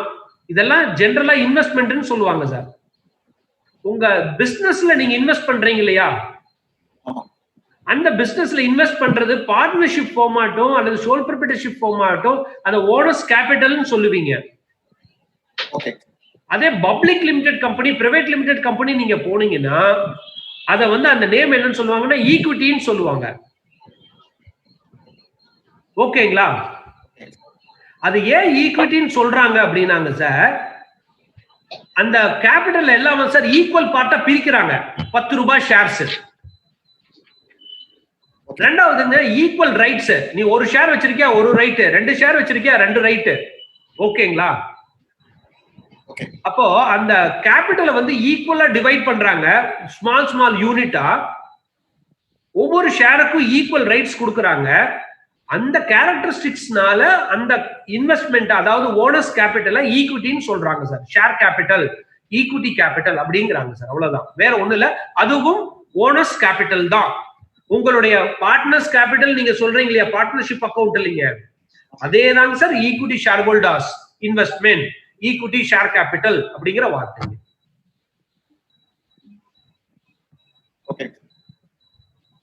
சார் இப்ப புரிஞ்சதுங்களா? Yes sir, yes sir. சரிங்க சார். இப்போ நம்ம மறுபடியும் இந்த பினான்சியல் லிவரேஜ் இது என்னன்னு பார்க்கலாங்களா? இப்போ நம்ம வந்து இப்போ இந்த இடத்துல வந்து ஆபரேட்டிங் எஃபிஷியன்சிங்கிறது நமக்கு தெரியுங்க sir. Operating efficiency nothing but ROIங்க சார். ஆபரேட்டிங் எஃபிஷியன்சிங்கிறது என்னதுங்க சார்? ROIங்க, அவ்வளவுதாங்க. ஓகேங்களா? அந்த ROIங்கிறது ஆபரேட்டிங் எஃபிஷியன்சிங்கிறது என்னதுங்க சார்? நமக்கு asset efficiency, production efficiency, admin efficiency 3 இல்லைங்களா? நம்ம முன்னாடி பார்த்துட்டோம். இந்த 3மே இந்த ஆபரேட்டிங் எஃபிஷியன்சிக்குள்ளார அடங்கிடுதுங்க சார். அதாவது உங்க தொழில்ல நீங்க எந்த அளவுக்கு அசெட்டை யூட்டிலைஸ் பண்றீங்க, எந்த அளவுக்கு உங்க ப்ரொடக்ஷன் எஃபிஷியன்ட்டா வச்சிருக்கீங்க, எந்த அளவுக்கு உங்களுடைய அட்மின் எஃபிஷியன்சி இருக்கு, அதை பொறுத்து தான் உங்க ஓவரால் ஆபரேட்டிங் எஃபிஷியன்சி நிர்ணயிக்கப்படுதுங்க. இந்த ஓவரால் ஆபரேட்டிங் எஃபிஷியன்சி உங்க பினான்சியல் எஃபிஷியன்சியை பேஸ் பண்ணி தான் உங்க ரிட்டர்ன் ஆன் ஈக்விட்டி அமையுதுங்க. உங்க ஆபரேட்டிங் எஃபிஷியன்சி முன்னாடியே நம்ம கால்குலேட் பண்ணிட்டோங்க, 33.33% கால்குலேட் பண்ணிட்டோங்க. அப்போ உங்க எஃபிஷியன்சி 1 இருந்தா return on equity return on investment ஒண்ணுதாங்க. சப்போஸ் இது 1க்கு மேல இருந்தால் உங்க ரிட்டர்ன் ஆன் ஈக்விட்டி கூடும், ROI விட அதிகமாகுங்க. உங்க எஃபிஷியன்சி லெஸ் தேன் 1 இருந்துச்சுன்னா ரிட்டர்ன் ஆன் ஈக்விட்டி குறையுங்க. சார் மோகன் சார் சார் ஆபரேட்டிங் எஃபிஷியன்சி வந்து ரெண்டுக்கு காமன் தான், அதாவது ஈக்விட்டி ROIக்கு ROI ரெண்டுக்கு காமன் தான். ஆமாங்க சார். அதுல இருந்து தானே இப்ப அடுத்தது வருதுங்க சார். ROI இருந்து தானே உங்களுக்கு ROE வருது. உங்க ப்ராஃபிட் வந்து ROI இருந்து தான் சார் உங்களுக்கு வருதுங்க. ஆமாங்க, கரெக்ட். சார் இப்போ நான் இன்னொன்னு கேக்குறேன் சார். இப்ப நீங்க கடனே வாங்கலீங்க சார், நம்ம இந்த எக்ஸாம்பிளே எடுத்துக்கலாங்க சார். 1 லட்ச ரூபாய் கடன் வாங்கல, சரிங்களாங்க சார்? அப்ப என்ன ஆகும்னா நீங்க கால்குலேஷன் போட்டு பாருங்க, ROIயும் ஒன்னாவே இருக்கும். ROIயும் 33.33 இருக்கும், ROIயும் 33.33 இருக்குங்க. ஆமா சார், வேற ஈக்விட்டி ரெண்டு ஒண்ணுதானே. அதான் சார். அப்ப நீங்க பாத்தீங்கன்னா உங்க பினான்சியல் எஃபிஷியன்சி 1ன்னு காமிக்கும். நீங்க வேணா ஒர்க் அவுட் பண்ணி பாருங்க சார். நிதானமா என்ன பண்ணுங்க, நான் கொடுத்த எக்ஸாம்பிள்ல நம்ம கடனே வாங்கலப்பா அப்படின்னு சொல்லிட்டு நீங்க அதை மட்டும் ஒர்க் அவுட் பண்ணி பாருங்களேன். உங்களுக்கு எப்படி வரும் அப்படின்னா, இந்த பினான்சியல் எஃபிஷியன்சிங்கிறது 1ன்னு ஆயிடுங்க. உங்களுடைய ஆபரேட்டிங் எஃபிஷியன்சி அப்படியே அதே 33.33 தான் இருக்கும். அப்ப ROIயும் ROE ரெண்டும் ஒன்னா தான் இருக்குங்க. சரிங்களாங்க சார்? சரிங்க சார். எக்ஸாக்ட்லி. அவ்வளவுதாங்க சார். அதை கேட்ச் பண்ணிட்டீங்கன்னா வேலை முடிஞ்சு போச்சுங்க சார். அப்போ இப்ப நீங்க அடுத்த கேள்வி கேட்பீங்க, சார் அப்ப நான் எவ்வளவு கடன் வாங்கணும்?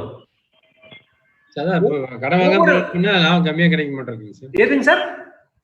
கடன் வாங்காம வியாபாரம் பண்ணா லாபம் கம்மியா கிடைக்க மாட்டேங்குது. ஆமாங்க சார், ஆப்வியஸா சார். எனக்கு பிசினஸ் ஆப்பர்ச்சுனிட்டி இருக்குது, பட் எனக்கு பிசினஸ் ஆப்பர்ச்சுனிட்டி இருக்கு, பட் எங்கிட்ட முதலீடு இல்லாததுனால இப்ப நான் என்ன பண்ணும் வந்து நான் பண்ணலன்னு வச்சுங்களேன். அப்போ அதாவது நான் கடன் வாங்கி போட்டு பண்ணா எனக்கு அடிஷனல் லாபம் வந்தா உங்களுக்கு லாபம் கூடுங்களா கூடாதுங்களா? கண்டிப்பா கூடும். சரி, இப்ப நீங்க என்ன பண்றீங்க, இப்ப ஈஸ்வரமுத்து சார் தான் நீங்க பேசுறீங்கன்னு நினைக்கிறேன். இப்ப நீங்க வந்து வெள்ளி பிசினஸ் பண்ணிட்டு இருக்கீங்க, இன்னொரு பிசினஸ் ஆப்பர்ச்சுனிட்டி இருக்கு, இது நல்ல ஒரு ப்ராஸ்பரிங் ஆப்பர்ச்சுனிட்டி, பட் என் கையில தான் பணம் இல்லை அப்படின்னு பாக்குறீங்க. ஆனா உங்க வெள்ளி பிசினஸ்ல ஃபுல் அண்ட் ஃபுல் உங்களுடைய முதலீடு தான் போட்டிருக்கீங்க, இது வரைக்கும் கடனே வாங்கினது இல்லைன்னு வச்சுக்கோங்க. அப்ப நீங்க என்ன பண்ணலாம், ஒரு போர்ஷன் அமௌண்ட் கடனை வாங்கி போட்டுட்டு இதுல இருக்க முதலீடு எடுத்து இன்னொரு பிசினஸ் ஆரம்பிக்கலாங்களா? கண்டிப்பா. அதாவது ஜுடிஷியஸா எடுக்கணும் சார். புரியுதுங்களா?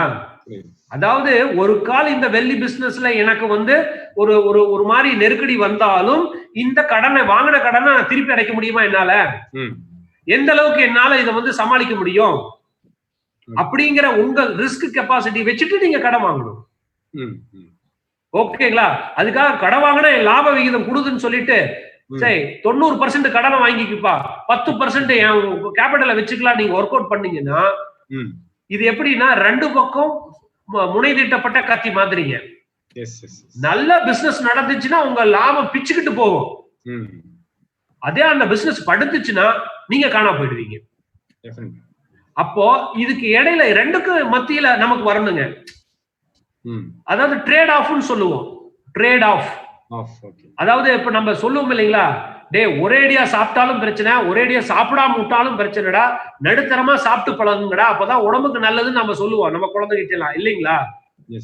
எந்த ஒரு விஷயமா இருந்தாலும், ஒரு என்ஜாய்மெண்டா இருந்தா, நம்ம என்ஜாய்மெண்டா இருந்தாலும் அது குழப்பத்தில் விட்டு போயிடும்.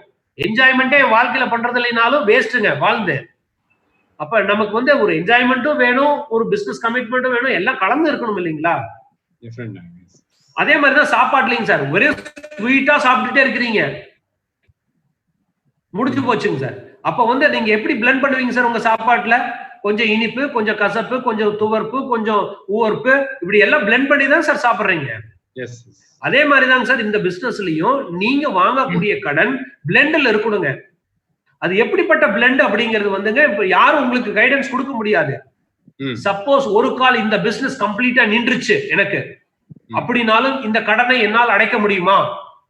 எஸ், அடைக்க முடியும், எனக்கு கெப்பாசிட்டி இருக்கு, கடன் வாங்குங்க, உங்க ப்ராஃபிட்டை இன்க்ரீஸ் பண்ணுங்க.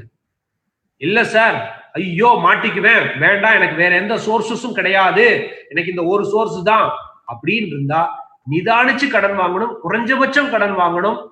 ரொம்ப நாசுக்கா ரொம்ப சுதாரணமா கடன் வாங்கணும்.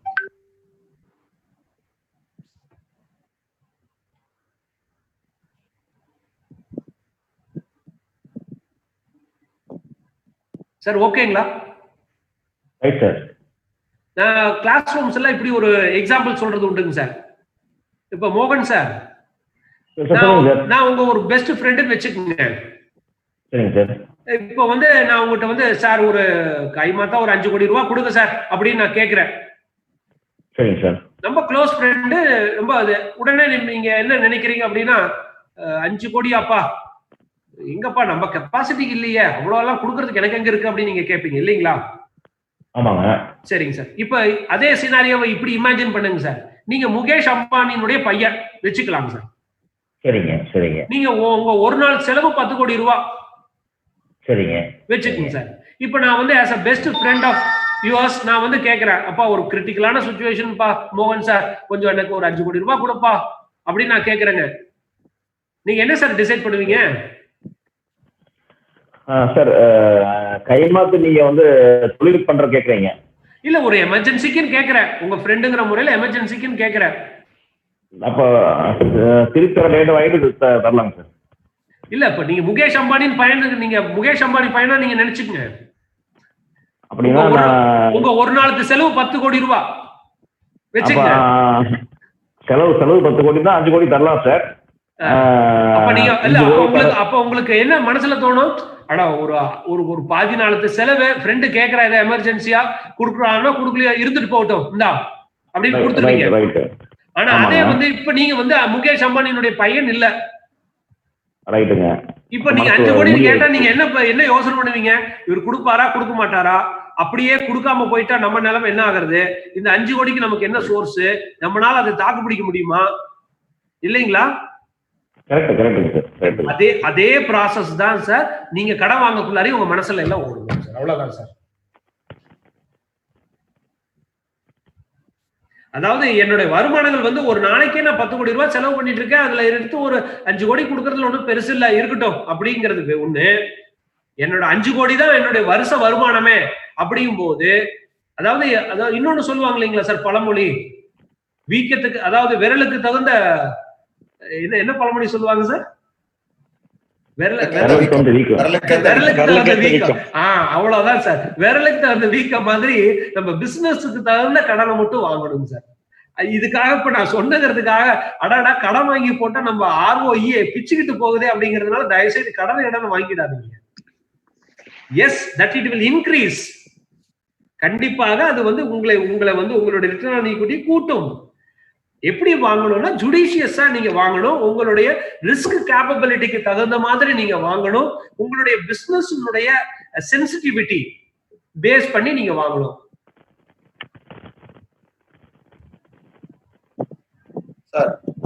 சார் சொல்லுங்க சார். ROE அப்படின்னா நீங்க ப்ரொடக்ஷன் எஃபிஷியன்சியும் ஃபினான்ஷியல் எஃபிஷியன்சியும் இன்க்ரீஸ் பண்ணணும் சார். சார் ப்ரொடக்ஷன் எஃபிஷியன்சி மட்டுமல்ல, ஆபரேட்டிங் எஃபிஷியன்சி நீங்க சொன்னீங்கன்னா இங்க பாருங்க சார் ஸ்லைட்ல asset efficiency, production efficiency, administrative efficiency, இந்த மூணும் சேர்ந்ததுதான் உங்களுக்கு ஆபரேட்டிங் எஃபிஷியன்சிங்க. ஓகேங்களா? ஓகே. இந்த ஆபரேட்டிங் எஃபிஷியன்சியும் ஃபினான்ஷியல் எஃபிஷியன்சியும் சேர்ந்ததுதான் உங்க ரிட்டர்ன் ஆன் ஈக்விட்டிங்க. புரிஞ்சுதுங்க சார். இப்போ வந்து ஆபரேட்டிங் எஃபிஷியன்சி இன்க்ரீஸ் பண்ணணும் அப்படின்னா நான் வந்து அசெட்டை வந்து எஃபிஷியன்ட்டா யூஸ் பண்ணணும், ப்ரொடக்ஷனை வந்து லோ காஸ்ட்ல பண்ணணும், அட்மின் எக்ஸ்பென்ஸை குறைக்கணும். இல்ல குறைக்கணும்னு நீங்க கூட எடுத்துக்க வேண்டாங்க சார். சரி, குறைக்கலாம் அல்லது கொடுக்கப்பட்ட செலவுக்கு சேல்ஸ் இன்க்ரீஸ் பண்ணலாம். ரெண்டுமே பாசிபிள் தான் சார். இப்ப இந்த மூணு வகையிலையும் நீங்க வந்து உங்க ஆபரேட்டிங் எஃபிஷியன்சியை நீங்க பூஸ்ட் அப் பண்றதுக்கு ட்ரை பண்ணலாங்க சார். Okay sir. அதே மாதிரி நான் ஃபினான்ஷியல் எஃபிஷியன்சி இன்க்ரீஸ் பண்ணனும்னா என்ன பண்ணணும்? அந்த ஃபினான்ஷியல் இன்க்ரீஸ் எஃபிஷியன்சி பண்ணனும்னா உங்களுடைய இதுல ஃபினான்ஷியல் லெவரேஜஸ் நீங்க யூஸ் பண்ணணும். உங்க டெட் யூட்டிலைசேஷனை நீங்க யூஸ் பண்ணணும். சார் விளக்கமா புரியலைங்க சார். அதாவதுங்க சார் இப்போ வந்து இந்த பிசினஸ்ல இருக்கு சார் முருகப்பன் சார் அவர் கேக்குற கேள்வி எனக்கு போட்டு சேர்த்துக்கிறானுங்க. சரி, இந்த ஃபினான்ஷியல் லிவரேஜ்னு சொல்றீங்க இல்லையா? ஆமாங்க sir. That is nothing but profit after tax divided by EBIT. அப்படின்னா EBITல இருந்து இன்ட்ரெஸ்ட் டாக்ஸ் கழிச்சது தான் PAT. ஆமாங்க சார். ஆமாங்க சார். எக்ஸாக்ட்டாங்க சார். அப்ப இன்ட்ரெஸ்ட் டாக்ஸ் தான் இதுல மெயின் சமாச்சாரம்.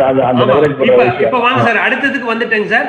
இப்ப பாருங்க சார், நான் கால்குலேட் பண்ணிருக்கேன் பாருங்க எவ்வளவு வந்திருக்குங்க சார். இந்த நீங்க சொன்னீங்க இல்லையா, profit after tax divided by EBIT இருக்கு இல்லைங்களா, இங்க பாருங்க நான் சர்க்கிள் பண்றேன் பாருங்க சார். 0.704 டிவைடட் பை 1ங்க. ஓகேங்களாங்க சார்? அப்படின்னா ₹1 70 பைசா வந்து அதாவது ₹1 வந்து உங்களுக்கு EBIT வந்துச்சுன்னா உங்களுக்கு ப்ராஃபிட் ஆஃப்டர் டாக்ஸ் எவ்வளவு வருதுங்க சார்? ₹70.40 வருதுங்க சார். ₹70, அதாவது ₹100 வந்துச்சுன்னா ₹70.40 வருதுங்க சார். அப்ப அந்த பாக்கி 30 வந்து இன்ட்ரெஸ்ட் டாக்ஸ் தான் போயிடுது. இன்ட்ரெஸ்ட்க்கு டாக்ஸ்க்கு போயிடுதுங்க சார், அவ்வளவுதாங்க சார். ஆனா சார் அப்ப அந்த இன்ட்ரெஸ்ட் டாக்ஸ்க்கு போகுது இல்லைங்களா? ஆமாங்க. சரிங்க சார். அப்ப அந்த இன்ட்ரெஸ்ட் டாக்ஸ்க்கு போயிடுது, பரவாயில்ல. ஆனா இன்ட்ரெஸ்ட் எவ்வளவு கொடுக்குறீங்க? 12% தானே கொடுக்குறீங்க. ஆனா நீங்க உங்க லாபம் ரிட்டர்ன் ஆன் இன்வெஸ்ட்மெண்ட் எவ்வளவு எடுத்திருக்கீங்க? 33 இல்லீங்களா? ஆமாங்க. அப்ப ரஃபா கால்குலேட் பண்ணுங்க சார். 33ல 12 போச்சுன்னா முதல்ல மீதி உங்களுக்கு எவ்வளவு இருக்குங்க சார் பாக்கி? 21% இருக்குங்களா? அந்த 21% அளவுக்கு உங்களுடைய கேபிட்டல்ல பூஸ்ட் அப் பண்ணும். நீங்க எவ்வளவு சார் முதலீடு போட்டிருக்கீங்க? 2 லட்சம். அந்த அந்த அந்த நீங்க அந்த சேவ் பண்ற 21% ₹1 லட்சம் அந்த ₹1 லட்சம் டிரான்சாக்ஷன்ல ஒரு 21% நீங்க சேவ் பண்ணது ₹2 லட்சம் போய் பூஸ்ட் அப் பண்ணி கொடுக்குது உங்களுக்கு. அதுதான் இந்த 1.5ங்க.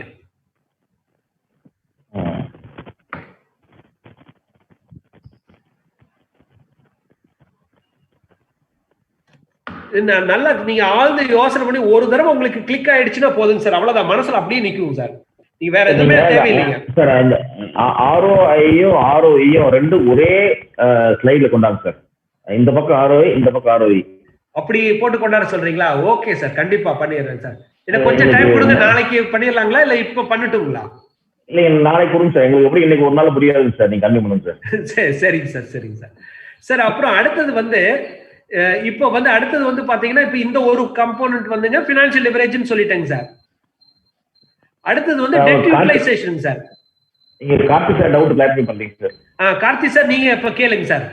எனக்கு அந்த ஃபினான்ஷியல் லிவரேஜ் நீங்க சொன்னீங்க புரிஞ்சிருச்சு. அடுத்து டெட் யூட்டிலைசேஷன். அந்த டெட் யூட்டிலைசேஷன்லங்க சார் உங்க நெட் அசெட்ஸ்ங்க. உங்க கம்பெனில இப்ப நெட் அசெட் எவ்வளவுங்க? ₹3 லட்சம் இல்லைங்களா? இந்த எக்ஸாம்பிள்ல நெட் அசெட் எவ்வளவு பாருங்க சார். உங்களுடைய நெட் அசெட் எவ்வளவுங்க? 3 lakhsங்க. உங்களுடைய நெட் வொர்த் எவ்வளவுங்க? 2 lakhs. அப்படின்னா மீதி 1 லட்சம் என்னதுங்க sir? Long term loan sir. நீங்க வாங்கின கடனுங்க இல்லைங்களா? சரிங்க சார். இப்ப நம்ம என்ன பண்றோம் பாருங்க சார், என்னுடைய மொத்த சொத்துல என்னுடைய பங்கு என்ன அப்படிங்கறதால வகுக்கிறேன். சரிங்களா? இப்ப இங்க பாருங்க 3, அதாவது 3 லட்சம் டிவைடட் பை 2 லட்சங்க. ஓகேங்களா? இப்போ அப்படின்னா என்ன அர்த்தங்க? 1.5 வருதுங்க. அப்போ 1.5னா என்ன அர்த்தங்க? ₹1 நான், அதாவது ₹1 நான் போட்டிருந்தேன்னா ₹1.5 எனக்கு சொத்து இருக்குன்னு அர்த்தங்க இல்லைங்களா? ₹1 நான் பணம் போட்டேன்னா ₹1.5 எனக்கு சொத்து வச்சிருக்கிறேன். எப்படி சொத்து ₹1.5 ஆகும் சார்? அதான் சார், இப்போ நம்ம அதாவது ₹3 லட்சம் வச்சிருக்கோம் இல்லைங்களா? அதாவது இப்போ நான் வந்துங்க இப்போ கடன் வந்து ₹1 லட்சம் வாங்கியிருக்கிறேன் இல்லைங்களா? அப்ப அந்த 50% அந்த இது வந்து எங்க இருந்து வருதுங்க சார்? அதாவது ₹1 நான் முதலீடு போறேன், ₹1.5 எனக்கு சொத்து வருதுன்னா அந்த ₹1.5 ₹1 சொத்து என்னோடது, மீதி 50 அந்த 0.5 சொத்து எங்க இருந்து வருதுங்க சார்? கடன் வாங்கியிருக்கிறேன். ஓகே, சரி சரி. கடன் வாங்கியிருக்கிறேன் இல்லைங்களா? அதாவது இந்த 1.5ங்கிறத வந்து எப்படி இன்டர்பிரேட் பண்றேன்னா, என்னுடைய ₹1 முதலீட்டுக்கு ₹1.5 சொத்து வச்சிருக்கிறேன். அதுல ₹1 தான் என்னோடது, அது ₹1 என்னோடது. மீதி இருக்கக்கூடிய 50 காசுங்க கடன் வாங்கியிருக்கிறேன். அப்ப 3 லட்சம், நீங்க 3 லட்சம் உங்க சொத்து, 2 லட்சம் உங்களுது, 1 லட்சம் நீங்க கடன் வாங்கியிருக்கீங்க. கரெக்ட் தாங்க சார்? கரெக்ட் தான் சார். அப்போ 1:1. அப்போ ஓகே, 1ன்னா நோ கடன், நோ 1. ஆமா, கரெக்ட் கரெக்ட். புடிச்சிட்டீங்க. அவ்வளவுதான் சார், அவ்வளவுதான் புடிச்சிட்டீங்க.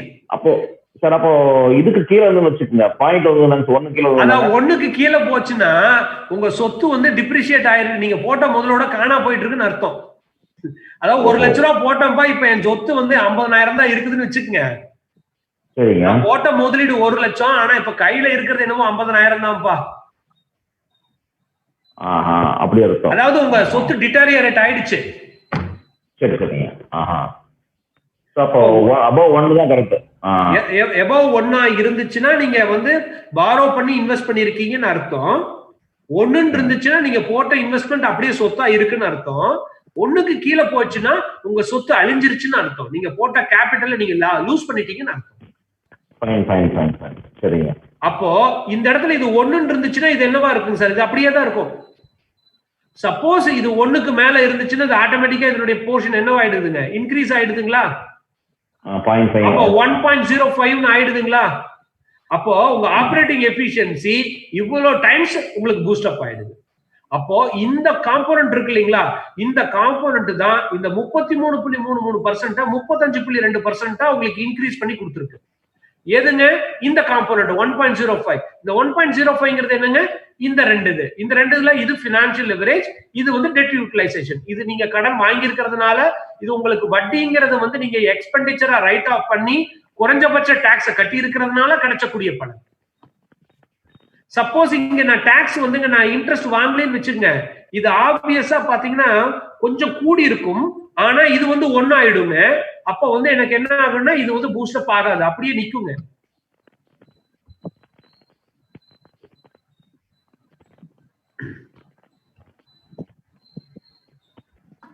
சார் இப்போ இட்ஸ் டைம் ஃபார் டிஸ்கஷன்.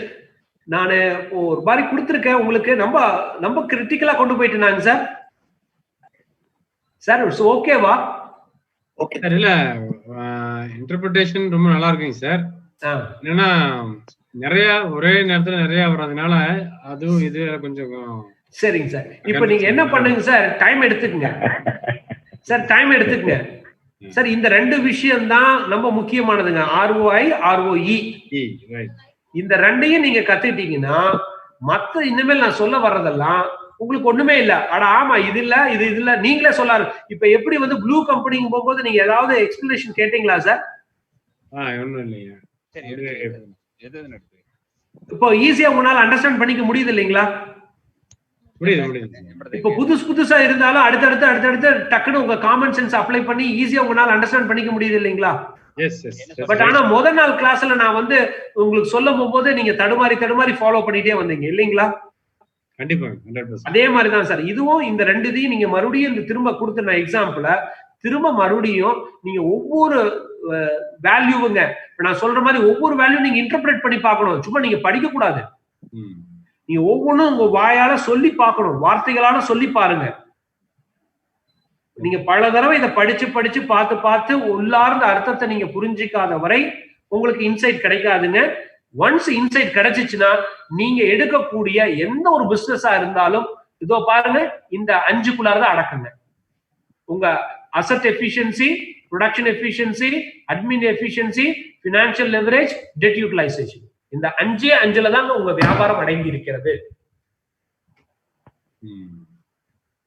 இதை விட்டா வேற எதுவுமே இல்லைங்க சார். இதை நீங்க உள்ளார்ந்து புரிய ஆரம்பிக்கணும். இப்போ மோகன் சார் கிளவரா கேட்டாரு ஒரு வார்த்தை, சார் அப்ப இந்த 0.667 சொல்றீங்களே, இந்த 0.667 சொல்றீங்களே, நான் 1ல இருந்து மைனஸ் பண்ணிட்டு அந்த வேல்யூ என்ன அப்படின்னு நீங்க ஒரு மாதிரியான ஒரு திங்கிங் ப்ராசஸ் கொண்டாந்தீங்க இல்லைங்களா?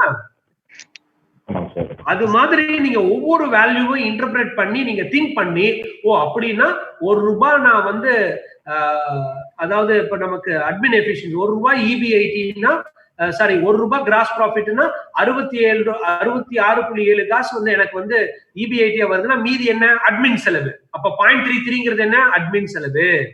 அப்படின்னு நீங்க ஒரு உள்ளார்ந்த ஒரு அண்டர்ஸ்டாண்டிங்க கொண்டாந்தீங்க இல்லைங்களா? அது மாதிரி இந்த ஒவ்வொரு வேல்யூக்கும் உங்களுக்கு வரணுங்க.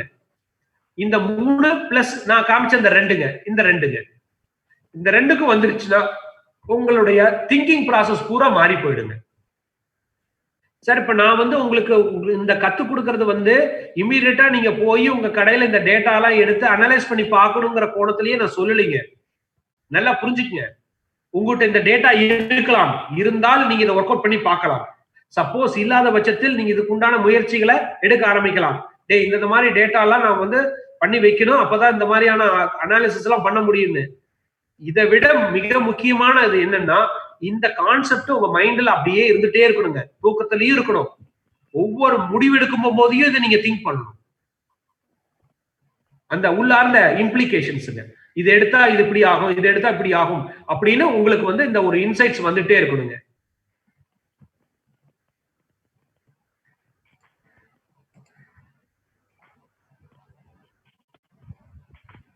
சார் சொல்லுங்க சார், இதுல வேற ஏதாவது உங்களுக்கு understanding, clarity?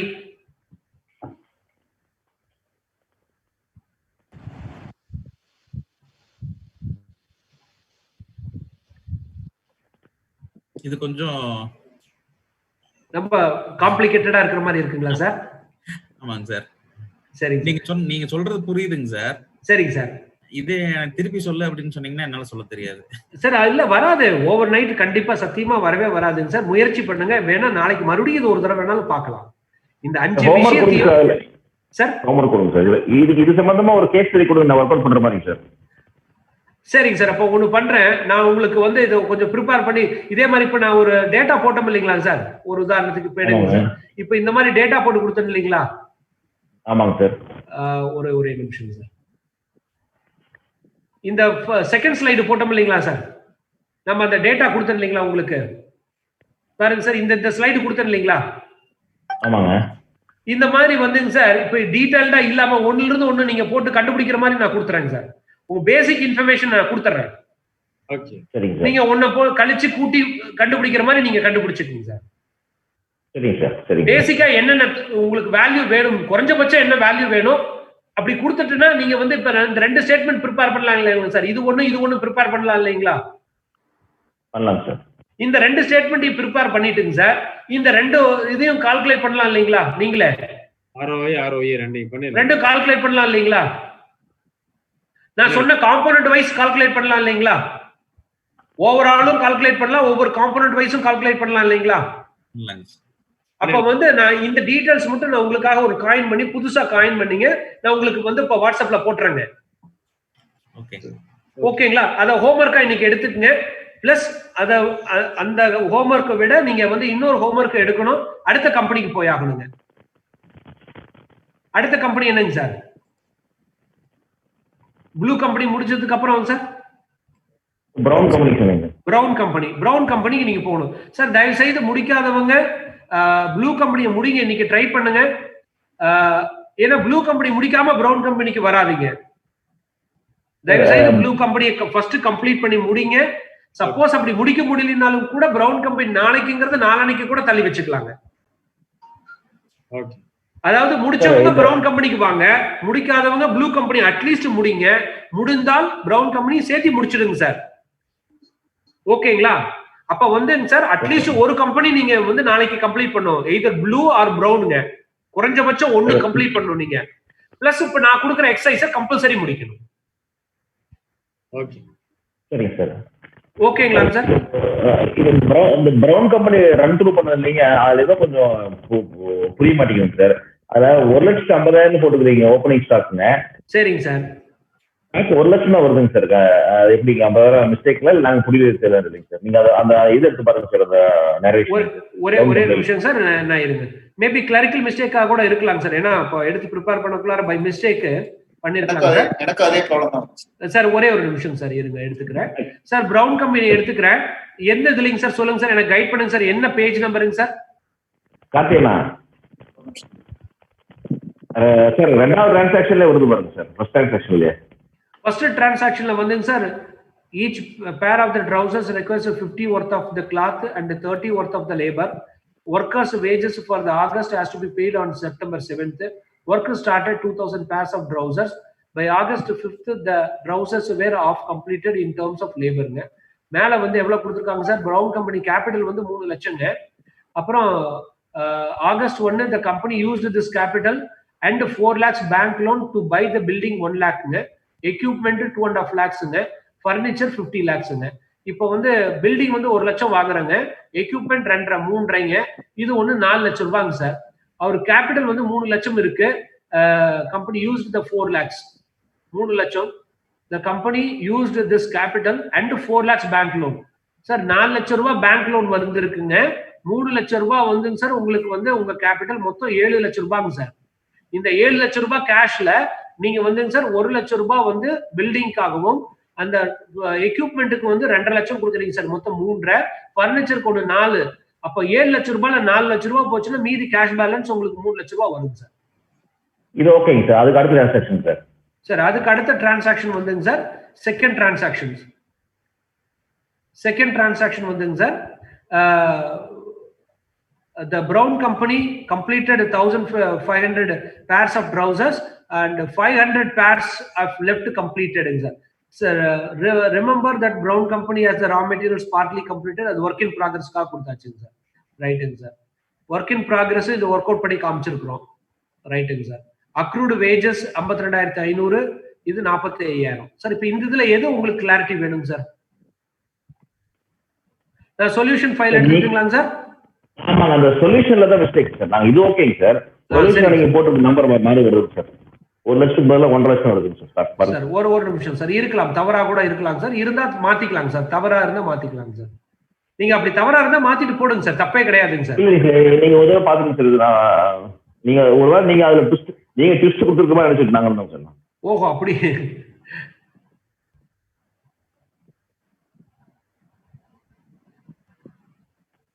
Sir brown company first transaction sir. First டிரான்சாக்ஷன்ல வந்துங்க சார் உங்களுக்கு 7 லட்சம் ரூபாய் கரெக்டுங்க. அடுத்தது வந்து ஸ்டாக் ரா மெட்டீரியல்ஸ், பர்னிச்சர்ஸ், இது எக்யூப்மெண்ட், பில்டிங், இது வந்து 1 லட்சம் ரூபாய் stock of raw materials work in ப்ராக்ரஸ்ல போயிடுது. ஸ்டாக் இன் ஒர்க் இன் ப்ராக்ரஸ்ல 1,30,000 போடுது. அடுத்ததுல இது 4 லட்சம், 3 லட்சம், 7 லட்சம். வேஜஸ் வந்து 30,000 அவுட்ஸ்டாண்டிங் கூடுது. ரைட். செகண்ட்ல வந்துங்க சார். சார் செகண்ட் இதுல எந்த இது வருதுங்க சார் இப்போ சொல்லுங்க சார். எனக்கு நான் டிஸ்பிளேல கொண்டாந்துட்டேங்க சார்.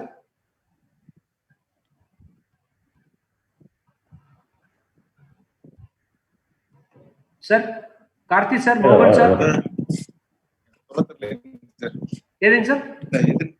பார்க்கும்போது தெரிஞ்சது இப்போ எதுன்னு கரெக்டா சார். இந்த ஸ்டாக் ஆஃப் ரா மெட்டீரியல் சரிங்க சார்.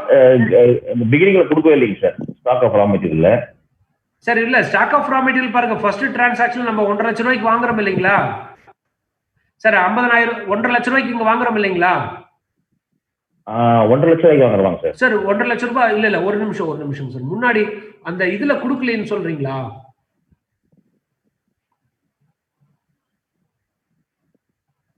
சார் 1.5 லட்சம் வாங்க சார். 2,000 × 50 1 லட்சம் தானே வருதுங்க சார். இல்ல sir, each pair of trouser requires 50 worth of cloth of 30 லேபருங்க. the workers wages accruedங்க. we started 20,000 pairsங்க. and these சார் இப்போ இந்த 50 ரூபாய் ஒர்த் இருக்கு இல்லைங்களா கிளாத்? இப்போ 2,000 ரூபாய்க்கு ஒரு 2,000 பேர்ஸ்க்கு நம்ம வாங்கணும்னா 1 லட்சம் ரூபாய்க்கு நம்ம இப்போ வாங்கியிருப்பாங்க சார் ரா மெட்டீரியல்ஸ். பட் இங்க எவ்வளவு கொடுத்துருக்கோங்க சார்? 1.5 லட்சம் கொடுத்துட்டீங்களா?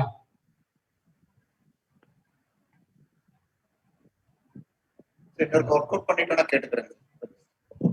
சரிங்க சார், நானுமே ஒரு கிராஸ் செக் பண்ணிடுறேங்க சார். இதை கிராஸ் செக் பண்ணிடுறேங்க சார். சார் நீங்க போட்டிருக்கீங்க டிரான்சாக்ஷன் 1 எக்ஸ்பிளனேஷன்ல stock out of the opening raw material stock of 1.5 lakh. சரிங்க சார்.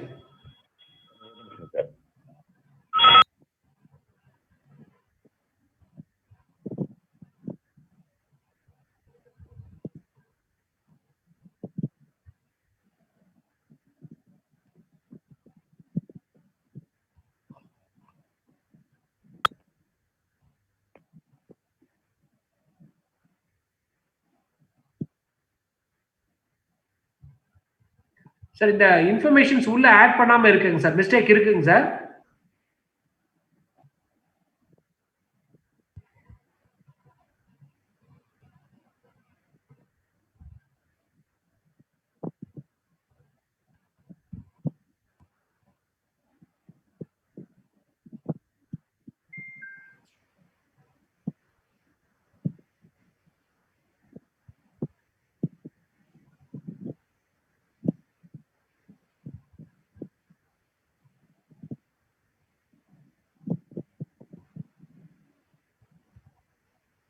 சார் இது ஸ்டாக் ஆஃப் ரா மெட்டீரியல் 1 லட்சம் இருக்குங்க சார். ஹலோ ஹலோ சார் ஒரு நிமிஷம் சார்.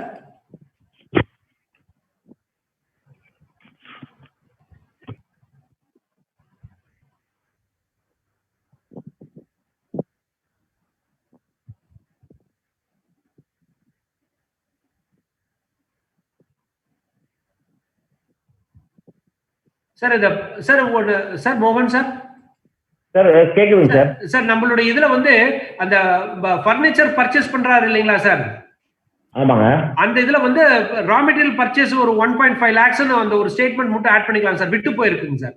அது விட்டு போனதால நாங்க எக்ஸ்பிளனேஷன் படிச்சா தான் வருதுங்க. அதான் சரிங்க சார். Correct புரிஞ்சுட்டேங்க sir. அது விட்டு போயிருக்குங்க சார். அந்த இதையுமே நம்ம இது பண்ணிக்கலாம் சார். அதாவது பேங்க் லோன் 4 லட்சம் வாங்குறோம். அவரு ராமசாமி 3 லட்சம் முதலீடு போடுறாரு. மொத்தம் 7 லட்சம் சார். அப்புறம் நம்ம வந்து 3 அசெட்ஸ் வாங்குறாங்க சார். அதுல இருந்து 3 அசெட்ஸ் வாங்குறாங்க. அந்த 3 அசெட்ஸ் வாங்குறதோட இந்த ரா மெட்டீரியல் பர்ச்சேஸ் பண்றதையும் சேர்த்துக்கலாங்க சார். அதாவது அதாவது வந்து பில்டிங் 1 லட்சம் ரூபாய்க்கு வாங்கிட்டேங்க சார். எக்யூப்மெண்ட் 2 லட்சம், பர்னிச்சர் 50,000, ரா மெட்டீரியல் 1.5 லட்சத்துக்கு வாங்கியிருக்கிறேன்னு சொல்லி இந்த இடத்துல ஆட் பண்ணிக்கலாங்க சார். ஒரு ஸ்டேட்மெண்ட் நான் கொண்டாந்துறேங்க சார். நீங்க அதை நீங்க இனிஷியலாவே பர்ச்சேஸ் பண்ற மாதிரி வச்சுட்டு கொண்டாந்துருங்க சார். ஓகேங்க sir. Thank you sir. Thank you for the spot out the mistaking sir. ரைட்டுங்க சார். சார் இப்போ சார் முடிக்காதவங்க வந்து அட்லீஸ்ட் ப்ளூ கம்பெனி நாளைக்கு முடிச்சிடலாங்க சார். முடிச்சிட்டவங்க பிரவுன் கம்பெனிக்கு வந்துடலாங்க. வந்துடலாங்க சார். இப்போ நான் வந்து உங்களுக்கு இப்போ இந்த ஒரு இது மட்டும் போட்டு எக்ஸசைஸ் மட்டும் போட்டு உங்களுக்கு வாட்ஸ்அப்ல கொடுத்துறேங்க சார். நாளைக்கு இதை ஒர்க் அவுட் பண்ணிட்டு ROI கொஞ்சம் நல்லா ஒரு டெப்தாவே நீங்க ஒரு இன்சைட் கிடைக்கிறதுக்கு முயற்சி பண்ணிட்டு வாங்க. மறுபடியும் வேணாலும் இன்னொரு தடவை ரிவைஸ் பண்ணிட்டு அப்புறம் அடுத்ததுக்கு போயிடலாங்க சார்.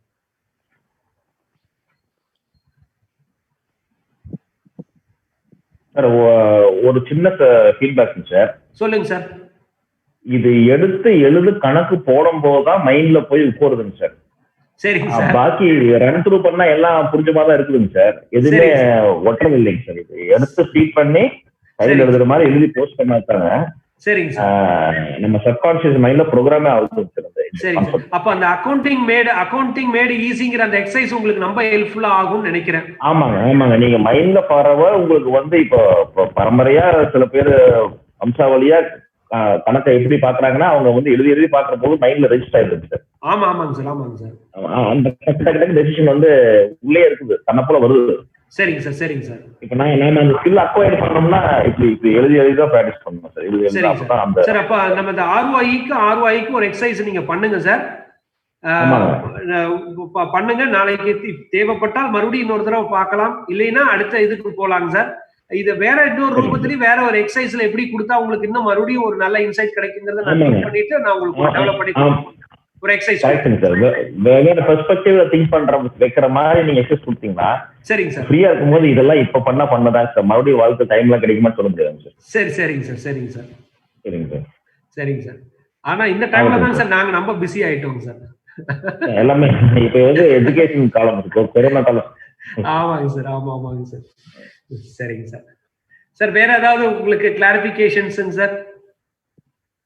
நாளைக்கு என்ன டைம்ஸ் வெச்சுக்கலாம் நீங்க டைம் சார்? நாளைக்கு அத 7க்கு சொன்னேன் சார். நாளைக்கு மட்டும் 7 o'clock sir. 7 to 8:15 or 8:30 8 o'clock வரைக்கும் 8 ஓட முடிச்சிடலாம் சார். ஒன்றும் பெரிய இது இருக்காதுன்னு நினைக்கிறேன். 1 hour or 1 hour 15 minutes sir. 7 to 8:30 வச்சுக்கலாங்க சார். 2 நாளைக்கு மட்டும் சார். அப்புறம் ஆஸ் யூஷுவல் நீங்க 5:50க்கு நீங்க எப்பயும் பண்ற மாதிரி பண்ணிக்கலாங்க சார். புதன் வியாழன் மட்டும் 2 நாள் மட்டும் சார். 4 டே செஷன் முடிஞ்சிருச்சுங்க சார். நம்ம சார் இல்ல செவ்வாய் புதன் மட்டும் சார். செவ்வாய் புதன் மட்டும். நாளைக்கு செவ்வாய் அப்புறம் புதன் சார். செவ்வாய் புதன் மட்டும் 7 to 8 சார். அப்புறம்